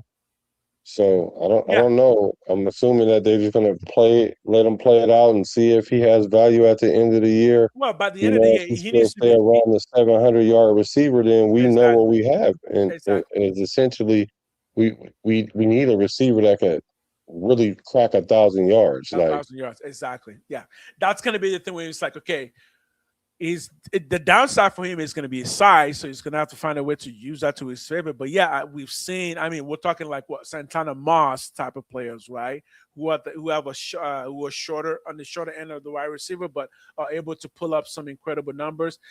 Julian Edelman was the same, and was the other Patriots guy. I think that's what we're hoping for from Trey Tucker, right? Like, yeah. Amendola, yeah, beat that guy, beat that 1,200-yard short guy that we can put in the middle of the field just to wreck defenses and make linebackers just lose their minds, trying to figure out what this mouse is running to, right? I would love that. But yeah, this is the year. He needs to prove that this year, or else it's going to be bust. Let me give myself a quick drink break before we get more into the next section. And also talking about don't even slow down yet. We're about to have some fun. We'll be back, boys. Let me take a quick drink break. Okay. So we're going to talk about the running back room, too, in here shortly. And, I'm going to tell you guys how I felt like Genty was snubbed in this list. Well, at least the honorable mention part. I think he should have got an honorable mention. Quinshon Judkins, he got an honorable mention. I did talk about I compared their stats. His stats wasn't as good as Genty's. Genty was a better all-around running back. And then I don't understand how they projecting Quinshon Judkins to have a better season coming off that. I don't want to say catastrophic, but it was definitely a bad knee injury. So, and Genty didn't, and he played on an offense that was averaging 14 points a game or something like that. No more than 15 for sure. I mean, how many games are you going to win when your offense only scored 2 touchdowns? Like, a lot of teams can score 2 touchdowns in the first half. Cheers. And as you saw, we were out of a lot of games by halftime, or we were fighting uphill, and all it took is a little bit of scoring by the other team to put even more pressure on us, and it just makes it just made it terrible hard for us to compete. I mean, I think when you look at the team, I would say that every single player who started last year is going to improve in their stats this year. Yeah, because the stats were so low. The stats were so low. The only person that could regress is Trey Tucker. Everybody else was so low. Yeah, that'd be terrible if Trey Tucker went backwards. Yeah, because even Brock Bowers is not likely to go backwards because his numbers was really so low because of injury. So again, when you look at the stats of the Raiders last year, combine that with what we saw on the field, even a 50% improvement on the Raiders would yield much better results because we were so bad last year. I mean, we were really bad last year. I mean, it was historical how bad we were. You want to hear a funny stat? Let's see how you like this. So last year, our time of possession. So on offense, our time of possession was 26 minutes and 52 seconds. Our defensive time on the field, 33 minutes and 8 seconds. So our defense was on the field like 6 more minutes than our defense. It's supposed to be, per game. It's supposed to be the other way around. The offense is supposed to be on the field longer than the defense. Right, because the offense is calling the plays. And the defense is number reacting. 32, yeah. Our offensive time of possession was dead last, and our defense time on the field was dead last. And let's just get more real. There are the stats that go into that is even more dire because all of that means that last year Raider fans were watching some of the worst football played in the some NFL. Of the worst complimentary football played, yes. Also meant that we were technically watching less games because the Raiders games were generally over by the time the fourth came around.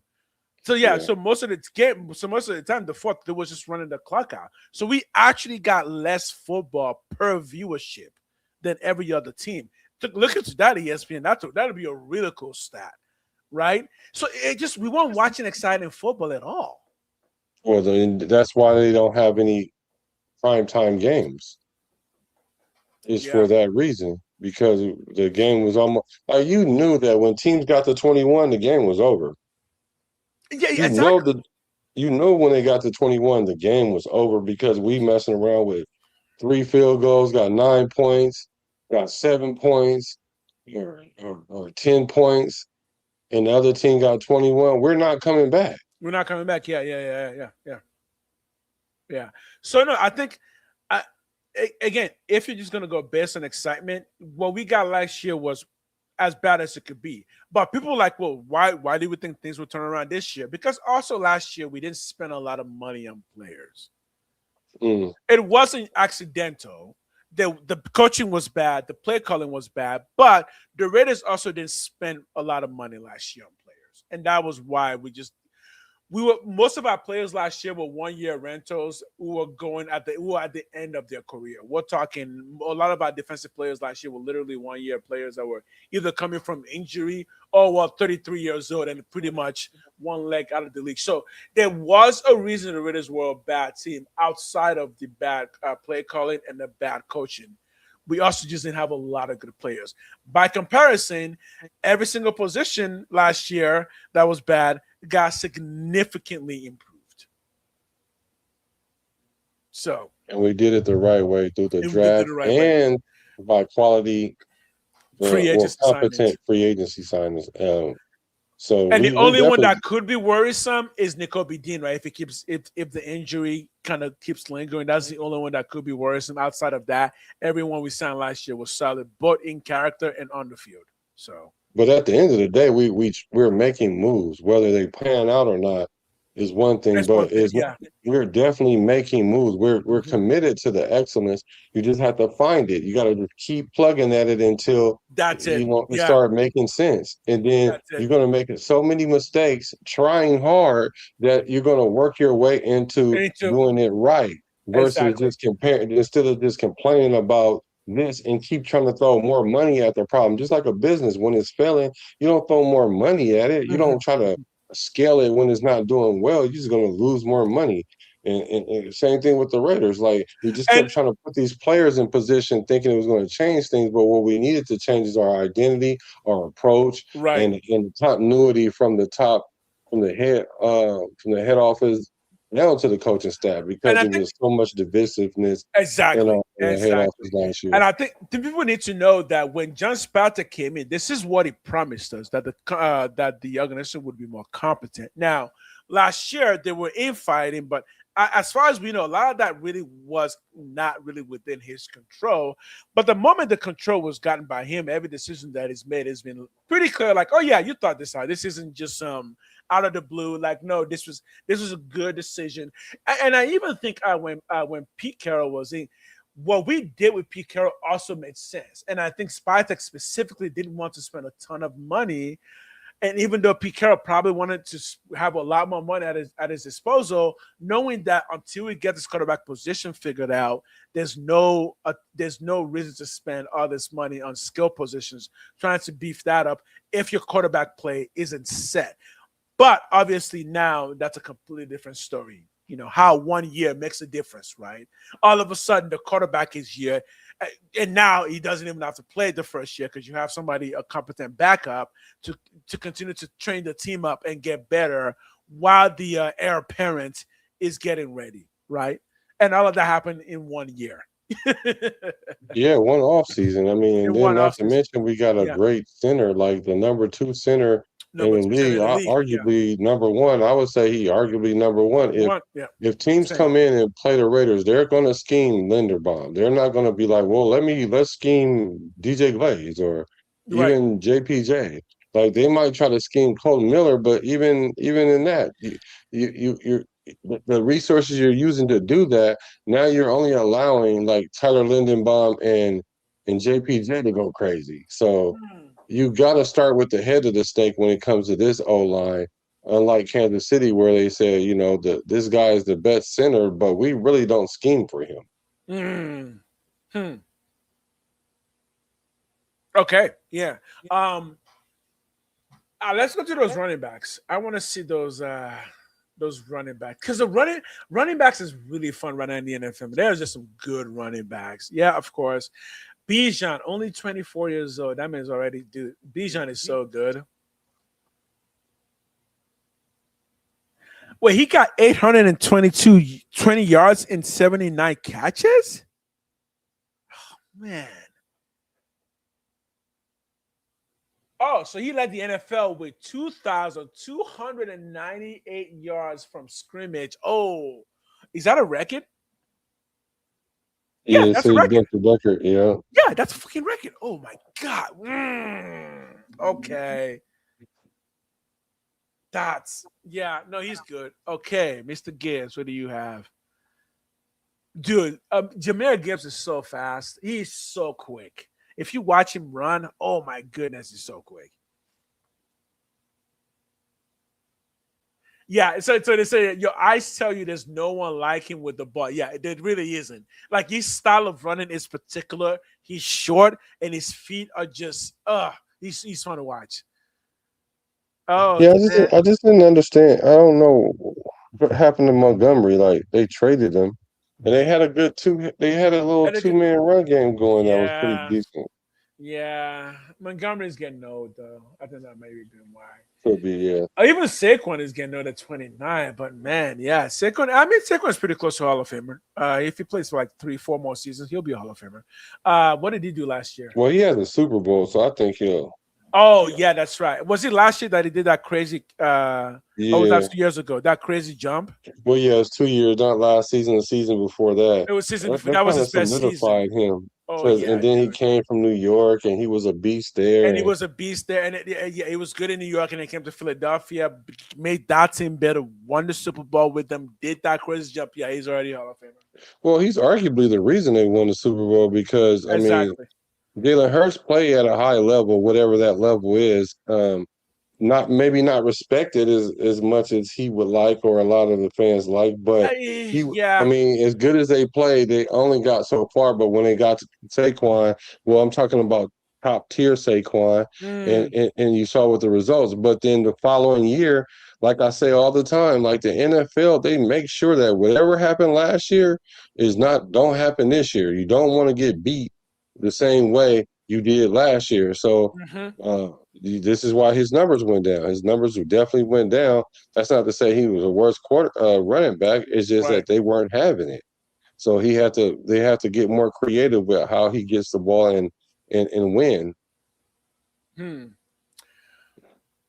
torn on Christian McCaffrey.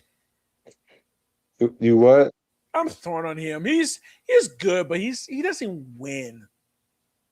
That's Shanahan's fault. I Shanahan kept be getting all his players hurt. my high school best friend, we're still friends. He's a Niner fan, and I keep telling him, their entire division has made a pact somewhere to make sure Shanahan never wins a Super Bowl. Because I swear that division, they will not let that boy get away with even a hint of a Super Bowl. Dude, now we're talking about Donald coming back to the Rams Right. That look like with that's Miles going to Garrett. happen. That look like that's going to happen more than not. So the thing about CMC is, he's the ultimate. He's the ultimate weapon. It's just his usage rate is crazy, and I remember the year they did have a running back behind him that kind of ran well. It helped, but at the end of the year, if your team is being injured, it's gonna affect you. And everybody was going down, and Christian even got hurt 2 years ago, and last year he survived the year, but he was still nicked up and injured. And then it all caught up with him in the playoff game, and that's Yeah. essentially why they lost the playoff game because Christian McCaffrey was not himself. And he's pretty injury prone. He gets injured pretty much every year. Yeah, pretty much every year. Is Genty on this list?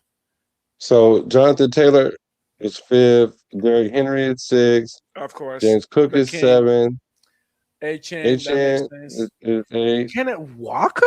K9 is 9. How fitting. Brees Hall is 10. Now, here's our honorable mentions. Jacobs. Josh Jacobs, which I Yeah. think should have been on the list. Yeah. And who do you take off? Maybe Brees Hall, Yeah. maybe even Kenneth Walker. Yeah. I think Kenneth Walker. And then, Williams, Tyron Williams, Quinshawn Judkins, which this is what I had a problem. This is why I call this a snub. Oh, Because if you look at this list, This list has no rookies on it. The player that was a Mm. rookie, they've been in the league for a minute. And so even in this honorable mention list, Rashawn Judkins is the only rookie named, and he had a decent season, but it wasn't better than Ashton Judkins? Jenkins. No, he was not better than Ashton Genty. Yeah, and I mean, Judkins got injured last year. He blew his knee out. So I mean, or I think he blew his knee out, but he definitely had a major injury really? that took him off the field. He did to play most of the season. I was rooting for him because that's the kid that got into the DB situation in Florida and found out it really didn't go down like that, and he didn't know What? he was going to make Whoa, camp, and what Florida thing? he was in Florida, and his girlfriend called the police on him for a DV situation, domestic violence Oh, situation, and it was essentially like she was trying to catch him up or whatever, and one of because he those. couldn't go to camp and all the other stuff, but he eventually came in and he showed improved, but I just don't think Oh, he was okay. playing at the level that Genty was playing. Yeah. No, dude. Here's what I'll say. Genty showed me enough last year to know that no, we got the right one. Yeah, me too. Just the way he was running was clear that one, we're not going to be talking about a significantly injurious career. Again, Emmitt Smith is my comp, and just the way he ran, you just knew Genty was going to get what you needed, unless the O line stopped him in the backfield. Even then, it was like carrying the rod on his shoulder and trying to get a yard. So yeah, no, I feel pretty good about that. Yeah, it's a bummer he didn't put him on. Okay, we got one more ranking, and yes, Reddit did make this one. And this one, I do want to talk about this one. Where is it? What ranking? I think it's edge rusher, right? Okay. Because we didn't talk about this already, did we? No. Yeah, I don't think we did. Here we go. Let me see what you think about this one. Myles Garrett, number one. Yeah. I mean, it's Myles Garrett and the rest of the Okay. field. Okay. And then it's Michael Parsons at 2. Uh-huh. Will Anderson Jr. at 3. I agree with that. Max Crosby at 4. Who's 5? Let's Aiden Hutchinson. Oh, we did talk about this already. A little bit. Did. We did a little bit. And I said, yeah. The more I think about it, though, no, I think that's a good spot for Max. I do too. I mean, just because what it still means to the NFL and the Raiders, yeah, I think that feels like a good spot for him. Because the question would be, on any given day, who do I think would be better than Crosby? And I'm comfortable to say Myles Garrett, Micah Parsons, Johnson last year on any given play that those three were higher than Crosby. But yeah, I don't think anybody else was. I actually think right now there's a big division in the D line of the top 4 and everybody else. I think it's like 1, 2, 3, 4. You do a couple steps down, put a couple blank space in there, just to make people know that there's a gulf here, and then you start the count over again. Yeah, I mean, I probably was stretched at the top 5. One thing I do consider is the amount of double teams that these players take. Like, the number one person was. I mean, just say AJ's popping, like AJ Cole's gonna pop it. AJ Ashton Jenkins. Oh, Ashton Jenkins. Oh, I'm like AJ Cole, the punter. Yeah, AJ Cole. Yes. Yeah, I mean, like the top 5 players are the ones that get the most double team, except for Will Anderson. He was like 5th or 6th. I don't even know I'm not even sure he was on the list now I think about it, but I know Myles Garrett was behind Michael Parsons. Michael Parsons was like 9% more. And then it was Aiden Hutchinson. That's why I was saying the top 5, because he gets the 3rd amount of double team. And then it's Max Crosby. Really? He was ranked 2nd last year in Hutchinson? Really?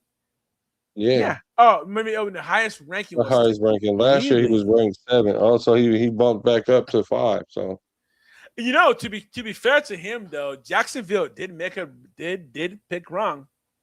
They should have picked him over what's his name. Who did they get? A quarterback? No, they got the other edge. Oh, The freak. I mean, that man was a freak show. He just got signed too, so he's not bad. Do you remember the year? Anybody on chat? The year Hutchinson was picked. Who was I think it was I think his name was also Trevor. No, who the? When was this? I don't remember his name. Edge for Jacksonville. I feel like his name is either Trevor or something Lawrence, and that's why it's hard to put those two together. Anyways, yeah, there was a big debate who was going to be better, the proven Hutchinson who was breaking college records, or the freak show Walker. Yes, is it Trevor Walker? I think Trevor Walker. Freak Oh yeah, show. Trayvon Walker. Trayvon He's the Walker. number one Here's the pick in thing, 2022. Here's the thing, though. He's not bad. He's not bad at all. Hutchinson is still better because Hutchinson is getting the rankings. He's not. But, and their career's not over yet. They're still both still young. They're still like 25, 24, right? Because he was the reason we drafted Tyree Wilson the next year. Because Tyree Wilson was the exact same comp as this dude. Only played 1 year, but a freak show, and he showed everyone just how powerful and strong he is. And obviously, Tyree Wilson got traded. So. Yes, from Georgia. Yeah, from Georgia. Yeah. He was the reason we drafted Tyree Wilson. On an intellectual level, we were making the same exact point about Tyree Wilson we made about him. Yep. Yeah. It's just so hard to tell how your picks really pan out for real. Exactly, especially when you're getting into that like top dude. I mean, look, bust the bust for a reason. You can't. You're trying to look at all these players and you're trying to narrow it down to top 5 people that you think will for sure be great. Again, is there a good reason to think that Mendoza might be a bust? It's happened before. I can see it happen. I mean, if it happened, I wouldn't be shocked or anything like that because it's the NFL. I mean, it's all about how you prepare for yourself because the league is so much more competitive now as far as like you used to can come into the league and you can play a year and you were kind of safe for that year if you were like a higher level athlete. And so the league haven't caught up with you, so they usually take an off season, and then hopefully you come back in and you increase your game, so that way that learning curve don't get caught up. But see, now what happened is being that they have the ability to, I can look at every third down play of this person and at home versus on the road, and then they just show you all the clips of the person. You can become obsessive and you can scout these players like even in real time better. So eventually, the league catches up with you faster. Right. Because here's the thing, like T. Walker, hit stick, you said, was stepping up. His stick, is that a Madden reference? You're right. Because when that was added, 2015. Was it? Yeah, I think it was 2015 when Ray Lewis was added to was the cover. Because T. Walker was popping off at Georgia, but the issue with him was I think he only had one really good year at Georgia, and H. Hutchinson had multiple good years at Michigan. I think he went to Michigan. And the debate was who was going to be better, but Walker had much better measurables. I mean, Walker was running like 4, 4, 4, 5. And the NFL war was going like, whoa. Dude, okay, remember when Mac got drafted before the combines? Nobody knew who Mac was because he went to Buffalo, and nobody knew who he was. And then at the combine, we were just like, whoa, who is this dude? And all of a sudden, he became a 4th overall pick and a Hall of Famer. That's what Walker was supposed to be. Hall of Fame? I don't know. For Khalil Mack? Oh, I mean, oh. Hall of Wait Fame? a minute. Hall of Fame? Okay, you're getting me thinking. No Super Bowl, so boo on that. And he's played for some bad He teams. played for the Raiders, right? He Oh played for the man. Raiders. Then he played with the Chargers. I mean, unless the Chargers can make a run and be Oh and deep into the playoffs like multiple no. years, and That's why he's not retired yet, right? He's like, I'm Hall of Fame, but I play for some shit teams. No one knows who I am. well, they know who he is, but he lost some of his sauce. I mean, he's still effective. He is. Okay. He's That's definitely still effective. we'll save that for another day. Khalil Mack Hall Okay. of Fame or not. We'll save that for another. That'll be interesting. It would be a shame if he wasn't though, because Khalil Mack came onto the scene and he just blew the doors wide open. Again, Yeah. he went to Buffalo. Nobody knew who he was to the combines, right? Yeah, no, he was definitely not on the radar. I remember sitting for the first time going, whoa, who is this dude? He was massive. He was so big. And then you find out at Buffalo, he was like linebacker, and then they made him edge for 1 year, and that's what it was. The last year of Buffalo, they moved him to edge, and they just wrecked the division. He just wrecked everyone. He was just like, who is this dude? Yeah, what was crazy about that was he was strong enough to toss linemen around. That's what Lineman, that was. yeah. I mean, his ability to toss linemen was crazy. Like, it was like, Okay. well, if you could do that, you might as well just try to run around the edge then. Here's the question. Was that John Gruden's biggest fumble? That's the actual question. Because, okay, who did we get for him? Who did John Gruden get for him? I think we got Josh Jacobs. Josh Jacobs, yeah. Jonathan Abrams. Oof. Oof.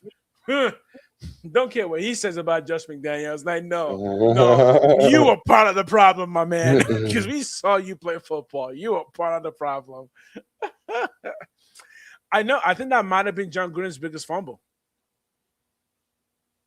Let me see who we ended up getting.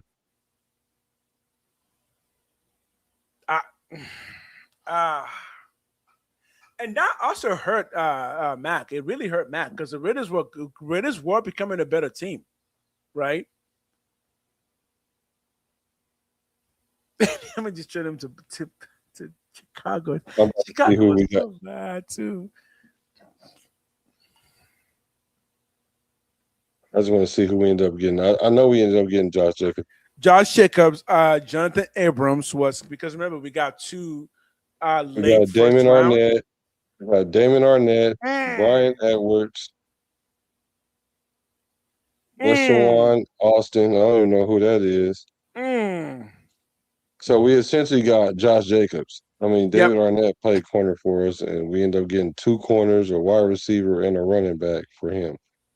No, we got Josh Jacobs and pennies. Yeah, we got some fucking peanuts. That's what we got.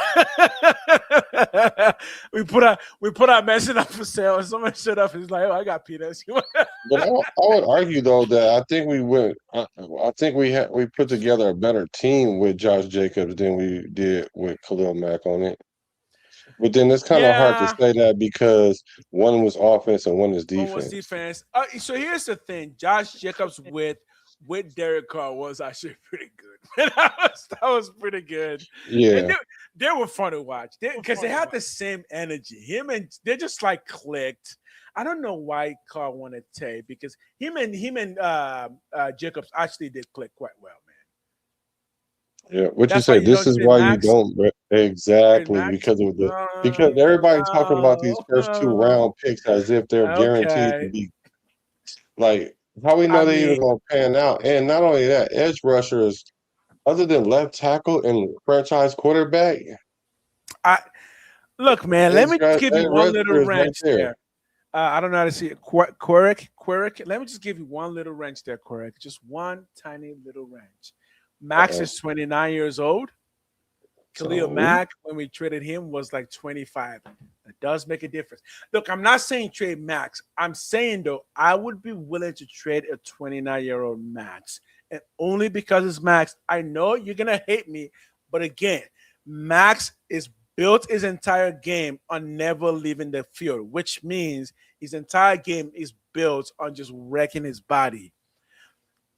this people are going to see this. There was a reason when the Ravens needed an out, they went to the only out they knew they had. Look, Max, this is what he does. He never leaves. His body's wrecked. He does this. He plays every snap. His knee's not good. It's gonna fall apart. He's not falling. I don't understand. He had an injury and now he's falling apart. Every player is going to have an injury to some degree. And his injury, the knee injury that he had is not some deteriorative situation because he didn't get the I see you, meniscus Michael. shaved. He didn't get the meniscus shaved. He got it repaired. So that way he has a better chance of longevity Yeah, by going that route about it. Sure, he could have shaved it and then came back and then just been a warrior and all that, but he did what was best in the long term. And right. being that he did it that way, it kind of gives him a new lease on life um, because now he doesn't have this alien injury that kind of was nagging him for the last couple of years Mhm. that kind of slowed his production down. He actually just sat down and got it because he didn't want to come off the field. I can Okay. understand too much of anything is bad, right? I do. I understand that concept. But when it comes to availability on the field, if you can go on the field and play all these snaps, I would think that that's a plus. I just think that Okay. because you're getting more I out of the agree. player than you would if he was just playing every, you know, let's say if Max Crosby played 50 plays, right, and then you knock him down to 35, Right. something like that. Over a couple of years, that's a whole season that you miss from this guy. That's Right. capable of doing it because a lot of people aren't even capable of doing that. And I feel you on that. And Mike, we're gonna get to your point right after what I say. And I feel you on that. What I'm saying is though, those were the same narratives that made it easy for the Ravens to back out of that deal because we're all pretty sure what happened was the guy that got Hutchinson, well, not Hutchinson, the guy that got from the Cleveland Browns, his agent just said, "Look, we'll you guys can sign him for a lesser deal, less money. Guess what? You can still keep your first round pick to draft whatever you wanted." I think once they saw that, they thought winning an out of this deal. Guess Right. what? The narrative was already there built. Max never leaves the game. That means you can't really trust his knees. And I think that's what they used. I do. I think that's what they used. Max could have walked in there with a red shirt on, and they would have said, "Well, you didn't wear purple, so we're gonna get Yeah, you out of here." I true. mean, like it really True. was. It was It's the optics. Like what you say is mhm. what you say. It's not the optics. It's the same thing. It's the you use a certain words, The the way messaging. things look, the messaging. The message. The messaging was this that they've never traded their first round pick, and Mhm. so they were going to trade two of them. And so then they got nervous, and they did get your boy. Who was it? I don't even Henderson. remember. Henderson. Yeah, Yes. yeah, You're right. Henderson. Yeah. But the Trey thing Henderson. about it is, if you remember this list that we were just looking at, he wasn't even on the. He was in I, honorable mention on this list. So, I don't even think it's good enough to be anywhere near that list. But that's a whole so, different story. so Max Crosby and this guy is not comparable, and a lot of Right. people were saying it as if, oh well, we got a better player or a They player didn't prove just that. as They didn't good, and they didn't. They got a player, and they have to keep their draft picks. And I right. need to look and see who their draft pick was this year to see if it even started panning out. But I mean, I just think they use any excuse in the room to to back Just out of real the quick. trade. By the way, real quick. The Browns, Jerry Verse, they got a monster. I'm telling you Yeah, right now, Jerry Verse, when they saw that trade, I think they were like, you know what? You know what?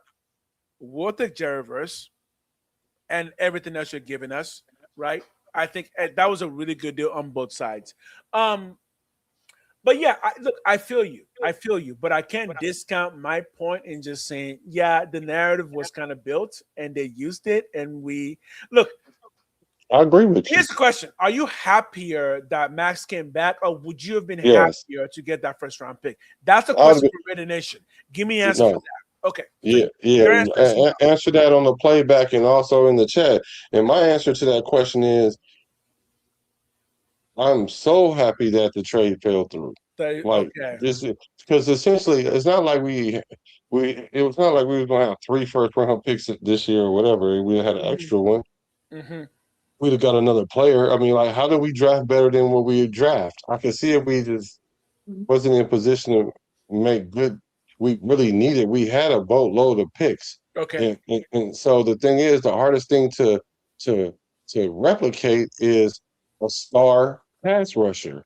Like you don't. One of the rules is you don't trade away your pass rusher. You're trading the franchise off when you're doing that. And mind you, this player was our franchise player. So imagine taking your franchise player off of your team and trying to rebuild Right. rebuild on top of a new head coach, a new D coordinator, Okay. a new Okay. line.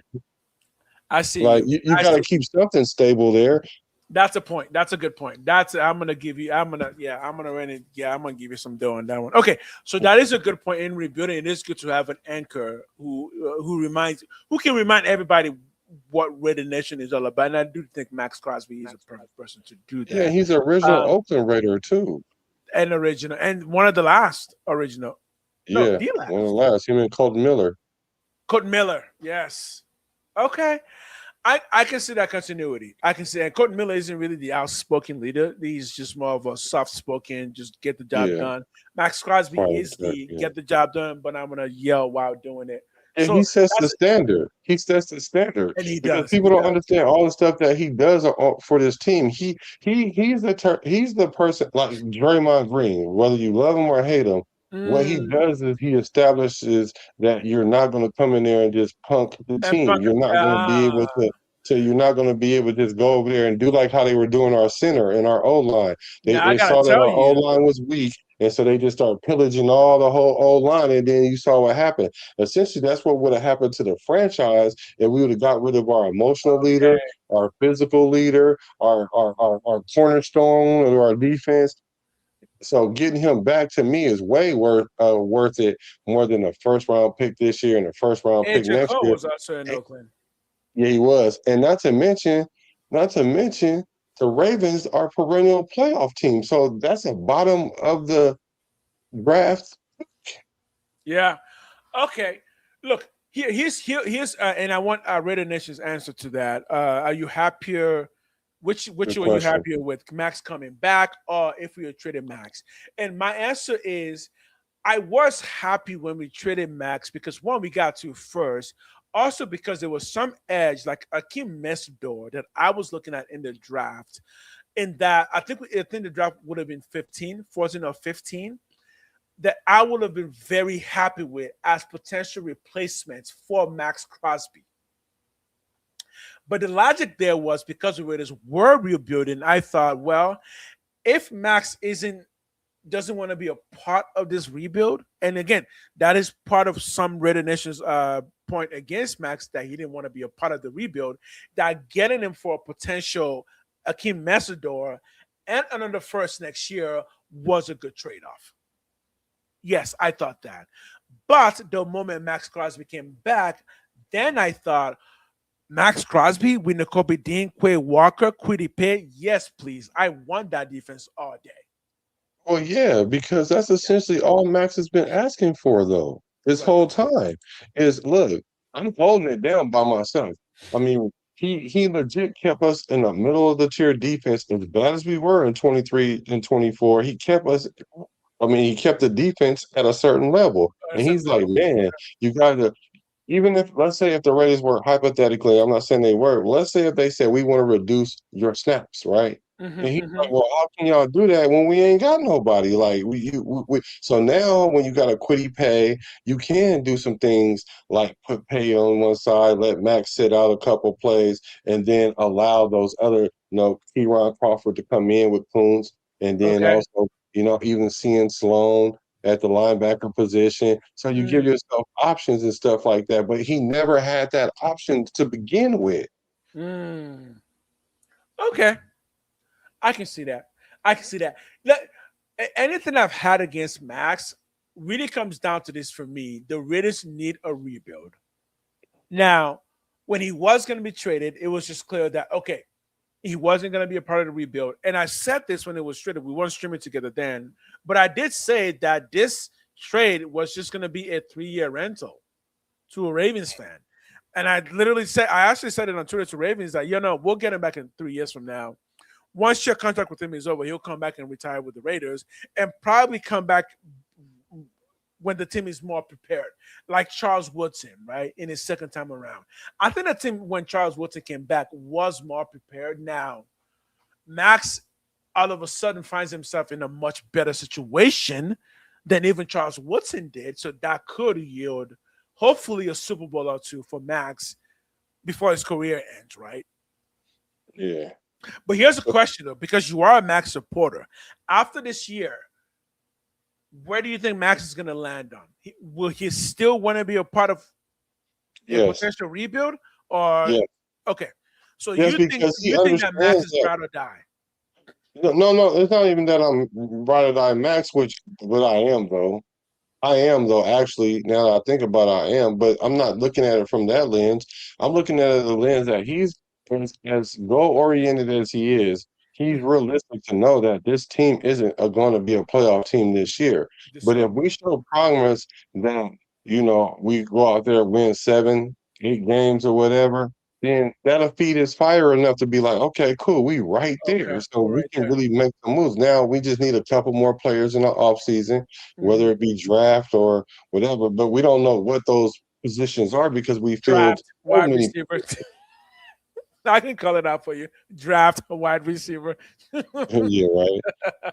Let's um, get to the start time Raider Mike. But before we answer that, who the Ravens did pick with their number 14 pick was Vega Ione, which was that lineman. They did the get a stud in lineman. that guy though. Yeah. They I know a only, lot of a lot of Raider Nation wanted him. I do know yeah, that. I Raider wanted Nation him. were calling I for him. wanted him too. Okay. Okay. All right. Okay, so from Hopefully, what I heard, we couldn't keep Khalil Mack because of Derek Carr's new contract. Derek said he would never let that happen again. They were very close. I heard that too. I heard that, but then when I looked into Yeah. it, it wasn't because of Carr's contract, from what I understand. I'll look into that again. I'll even look it up right now, just briefly. But the thing about that is if we really want to keep Khalil Mack, we would have Yeah. kept Khalil Mack. I think It's just so the too. fact that Gruden came in and did an overhaul. Gruden had a certain type of player that he likes. He don't like a player that feels like that, you know, he's bigger than him or something like that. He had this problem with Rich Gannon initially because Rich Gannon was giving him a lot of pushback, but the production on the field allowed that reign that Gannon had. Oh, It's dude, a Gannon gave him matter of, a lot of pushback. yeah, he did. And it was a matter Oh, of egos. So he uh-huh. didn't want to have a piston in the win contest with Yeah. Khalil Mack because there's really no piston in the win contest when it comes to that because we loved Khalil Mack a lot, maybe as much as Gruden. So Gruden got rid of him, and he didn't just get rid of Khalil Mack. Got rid of a lot of our the soul of our team, if you know what I mean. Like they got rid of what's the quarterback that was? I mean, wide receiver that was playing good. That played for the Niners. I can't. Michael Crabtree. Michael Crabtree was going crazy. He was. Michael Let's see Crabtree who was else. better on the Raiders than it was in the Niners. Yeah, he was. Which is so funny because I remember when Michael Crabtree got drafted because I actually wanted him to be drafted by the Raiders. Because Michael Crabtree was good coming out of Tech. Where did it come from? Georgia. Was it Georgia Tech? No, not Georgia Tech. Texas Tech. Texas Tech. Yes, Texas Tech. Oh, he was so good. Yeah, he said he didn't want to come to the Raiders too when he was getting drafted. He specifically said he did not want to be a Raider, and that's why I didn't like Crabtree.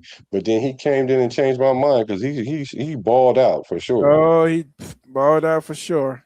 This is who we got rid of: Michael Crabtree, Amari Cooper, Oh, Marquette King, Jahad Ward, and remember I said we got rid of the soul of our team. Like them was on our team. I mean, granted, Amari Cooper was flying and stuff, but I mean, like yeah. these are some of the top players. Like we got rid of both our wide receivers and our premier rusher. Like that's crazy. And our Pro Bowl kicker and You know what I Jahad just realized? Ward. You know what I just realized? Mark Davis stopped making the biggest mistake he kept making early on in his career. So when Mark Davis came in, took over there, you know the first thing he did Who that? was to fire Jackson, Hugh Jackson. Oh yeah, Ground Huey. Yeah. Hugh Jackson was to fire Hugh Jackson, replaced him with Was that when he replaced him with We got Yeah, Jack Del Rio, was that the Jack Del Rio replacement? and then because after that we got Gruden. Oh Right? shit. Okay, that makes sense now. He just basically just kept firing people and replacing them with somebody else. Yeah. Because Jackson was good for us in his last year. He was good, and that was the Al Davis game. So he was, and that wasn't a bad season. And then all of a sudden he was gone. Jack Del Rio came in, and then 2 years later, Jack Del Rio was gone. Yeah, and then it was just fine and fine after that. Yeah, wow. Let's see. Yeah, I'm gonna look and see if oh, Mac wanted to reset the market and he couldn't reset the market because let me see. The Bears gave him 6 years, 141 million with 90 guaranteed. Mm. And then during this time too, when you're trying to build a team as a Hmm. quarterback, you can't take all the money though. Like you can't take a big chunk of it because then you'll be in a situation like Joe Burrow. Yeah. You Okay. can't get Again, players around so you this better. this was also the point when we were having a conversation about the Raiders being cash poor, and I do remember a lot of that factored into why the Raiders weren't able to kind of do the contract in a way to get him paid. But yes, I do know he wanted to set the record, and I think he did. Right, the Bears did set the record. Yeah, the market, yes. And I'm gonna be honest, I think Khalil Mack was good enough to have demanded that type of treatment. Yeah. Now, were the Raiders able to afford that even in that time, especially with the big rebuild coming up? I think we could have. I honestly just think that Gruden just thought, look, we can just refresh this whole thing. Even if it wasn't ego, and with Gruden, we know ego was definitely a part of it. That even if it wasn't ego, it was clear that Gruden was kind of thinking, let's just do a complete full slate reset. And Yeah, where because the he didn't bring those quarterback guys in. Yeah. Exactly. With the Those quarterback wasn't was his the only guys. thing that was left. And it just so happens that Derek Carr was a Gruden quarterback. Because remember, he was in the Gruden QB thing. And John Yeah. Gruden was like, Derek Carr is an amazing quarterback. I'm trust me, this guy's incredible. So I think once he got his hands on Derek Carr, the entire plan was we're going to build around Derek Carr. Yeah. Yeah. And I want you to answer this question Oh, to you, thank you. but Dennis but Allen was but but after you. Yeah, but Dennis before Allen we was get after to you. that, Go ahead. I just want to read this real quick. It says in 2017, Derek Carr signed a 5-year, $125 million extension, making him the highest paid Mhm. player in NFL history at that exact moment. While Carr actually restructured his contract intentionally to leave room for Mack and Gabe Jackson. Having a $25 million a year quarterback meant the Raiders had less financial flexibility than teams with a quarterback on a cheap rookie contract. But yeah, I mean, but Carr no longer was on a rookie contract. So but Oh, that was Carr's second contract. yeah, I, it I was. I remember that one. That was a He's big supposed to get conversation. paid. So He he's was supposed supposed to to try get to paid. it's the business of it all. And if he intentionally left room to restructure for Mack and Gabe Jackson, essentially what it boiled down to was guaranteed money.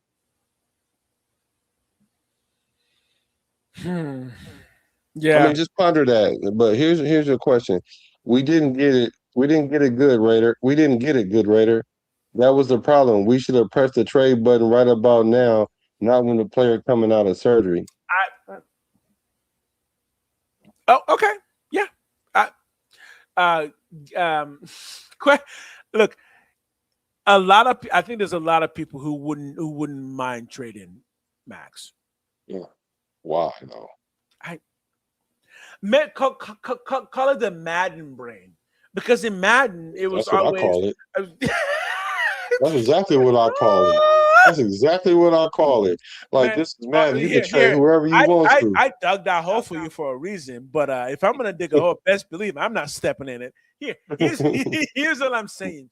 The Madden logic, there was logic to the Madden logic.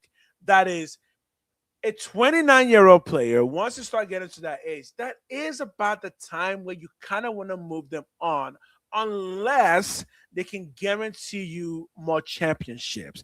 That was the logic behind the Madden brand. It wasn't just, oh, this player is 29 years old, let's trade him. It's, do you have something for me in terms of getting me to the championship? Because again, the Rams kind of do the whole Madden thing. It's like, oh, we're gonna bring in this player just to fill in this particular hole. So that is kind of the logic with that. You're kind of getting up there in age. Can you win your Super Bowl? No. Okay, let me trade you in and get somebody who's gonna potentially win your Super Bowl 2 to 3 years down the road. So that's the logic behind the Madden brain. What's your thoughts on that? Okay. I can see that. And then, and not only that, Al Davis was big on that. Okay. Get more juice for the squeeze, Oh, right? and Like chat's like talking. you said, Chat's talking. So we chat. They're talking. To sack yeah, town and yeah. yeah, I'm gonna answer that too, because he makes a good point. But I'm just saying that if you can get more capital and re-up, and essentially, okay, I've used this player, I got his prime years out of him. He still maybe got like a prime 2 years or a year and a half, 2 years or whatever, where the team that we traded with don't feel like they're getting worked because they know that they got a 29-year-old player and his peak years is probably like up to 31 or something like that. Then yeah, this is the time to pull the trigger. And if your team is not trending up, then there's not really a need to keep them because, like people say, we were losing Okay. with him. Yeah. Okay, so the Raiders are interested in that because we were not trending up with him, but Right. the moment we lost him, we trended way up, and then him coming back, now it's like, oh, okay. How did we trend way up when we got rid of Max? No. Oh, no, I'm saying because we signed a bunch of people. Okay. Yeah, Yeah, yeah. yeah, So yeah, yeah, it yeah, got yeah, better yeah, yeah, yeah, because we yeah. signed a bunch of people. So then it became, oh, you got way better. Wait, just let Max stay and then just remain way better, right? Because the Well, real question is, but Max my is argument is why not do that while he was here? Because we still got him and we still did it. So that means okay. it was possible. So really it plays into Max's narrative that you guys didn't do all that you could in order to build a team around us because it I'll ended say up happening surgery. anyway, but except for it happened on accident, so to I'll speak. say surgery. I'll say surgery. That's the answer. Because even See, for the but I front, think that's a bad excuse because no, Max only missed 7 games, right, in his career. no, And none of those games were, all of them was at the end of the season shutdown games. So it's not like he couldn't have played the season and then got the surgeries on the okay, off cool. season. So But answer this question. we were trying to protect our investment by shutting them down and Answer this getting them back question. on the field faster. And we're gonna get to the Mac Jones and Dak real quick. But answer this question. Hmm. From the logic of the game, does a Max who could potentially miss 5 games next year, is he more useful on the Raiders team that's rebuilding or on another team that could use Max missing 5 games? Because again, let's say hypothetically, Max misses any game next season. I think the point is that we don't want a Max that could potentially be missing games, right? You think Max is You see what I'm going to miss saying? games next year at the beginning of the season? I don't I think don't that's what know. I don't know. I his don't know. surgery, his injury and his recovery time doesn't dictate that. His injury is a repair of the meniscus. He got the Okay. meniscus repaired. It's not like he Jamar McCoy, and we don't know if he gonna fall apart any moment. They And actually fixed it. what They what fixed about it. re-injuries? What about re-injuries? I'm saying this is part of the logic of trading for a Max or trading away a Max because the Ravens are thinking even if he misses 5 games, the games that we have him, he will be way more impactful for us and what we're trying to do than if he were to miss 5 games for the Raiders. Because if he missed 5 games for the Raiders, that just impacts us negatively because we're trying to rebuild. Yeah, but he's not slated to miss any games Okay. though. Well, But if his knee is fine, which it looks like it is, but again, he hasn't practiced. But if his knee is fine and it doesn't miss significant games, then yeah, having Max back. But I'm telling you right now, if Max ends up missing like 8 games, Raider Nation is oh gonna no. start talking and saying we should have traded him. Well, that's anybody. I mean, anybody that missed 8 games, we're gonna say that. If Brock Bowers missed 8 games, then we're gonna be Yeah, like please he tell me injury this prone because and I know got you've been hurt watching two this, years in a row. right? I have not But seen this. I know you've been, but I have not seen this. you haven't seen this? Okay, here's Max Crosby at the sack summit.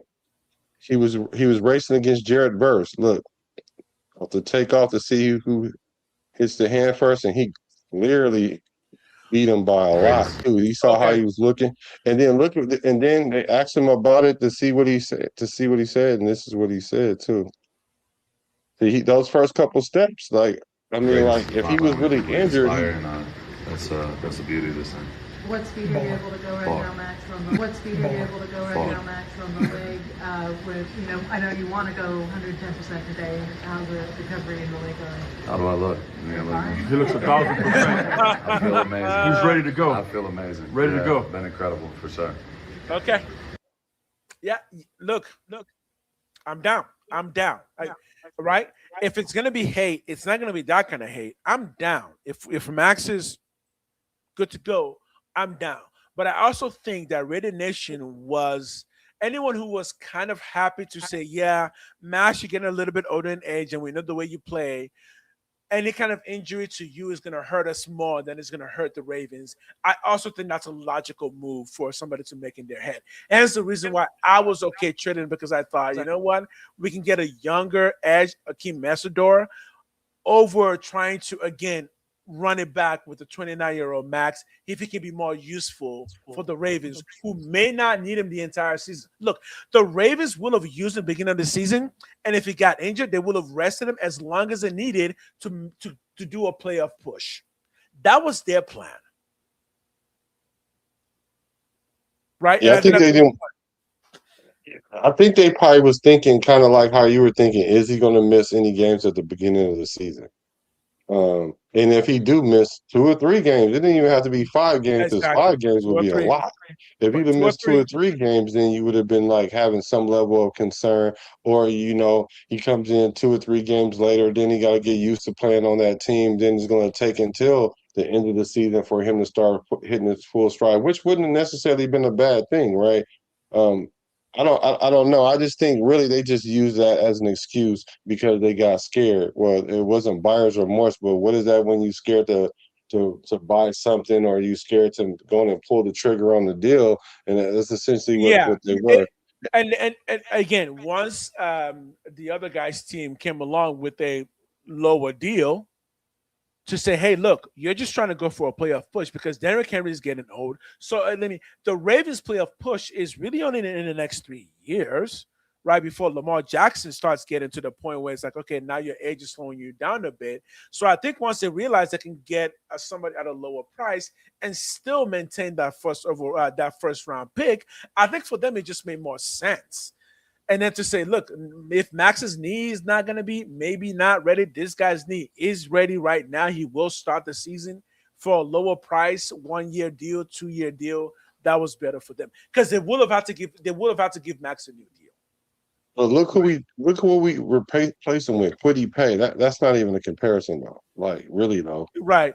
Moneyball. It's Quiddy Pays. Yeah, you're right. Moneyball. Yeah, it's a Moneyball pick. Yeah, exactly. Hey, Stone Raider, you're right. It was Dennis Allen. He was here for a hot second. Man, Dennis Allen was good though. It proved that he was good. We were just so impatient, man. Yeah, we were impatient. You guys have no idea how long the Raiders have been hiring and firing coaches. Pretty much after John Gruden, all we did was hire and fire coaches.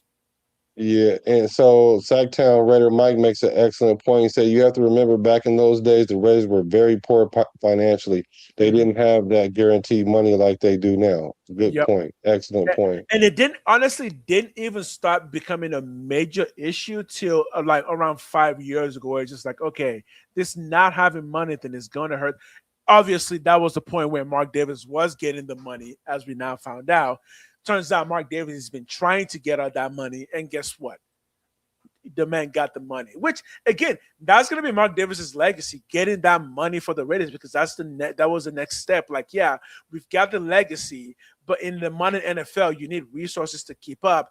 Being able to get backed by $100 billion business company, that's Mark Davis' legacy to the Raiders. He literally made the Raiders a financially successful business for the next 50 to 100 years. Mark Davis did that?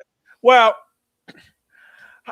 $100 billion backing is a lot higher than what Al Davis did. Now, I agree with that. Yeah. I totally agree with that. I just don't think Mark Davis spearheaded that. He was just a beneficiary of it all. as far as I know, Mark, he is the business guy, and that's how I raised him. I raised him to be the business guy. Because Mark doesn't know football, right? He's not a football mind. He's actually a business mind, and I believe that's how Al Davis raised him. Because the point was that he would take over the Raiders and take them to the next level. And I think as far as the financial side of it goes, yeah, he's done that. Now, can he get some Super Bowls? That would solidify him as a Hall of Fame in football if he could get some Super Bowls. Because again, Al is a Hall of Fame, right? Because he got 3 Super Bowls. If Mark Davis doesn't get any, I don't think he's going to be a Hall of Fame in the NFL. Yeah, I'm not holding my breath for it. And what you say? That was the word I was looking for, Sacktown. Cold feet. When you get cold feet, yes, I think the Ravens got cold feet. Yeah. They were scared to pull the trigger on the deal because the messaging that the Raiders essentially got Tyler Linderbaum and 2 first-round draft picks, and they just got Max Crosby. Yeah. Okay, we should end soon here. Actually, we should end already. Yeah. Let's see what he said. Last one. Amy Trask was willing and dealing to keep the Raiders afloat back then. Mm-hmm. Yeah.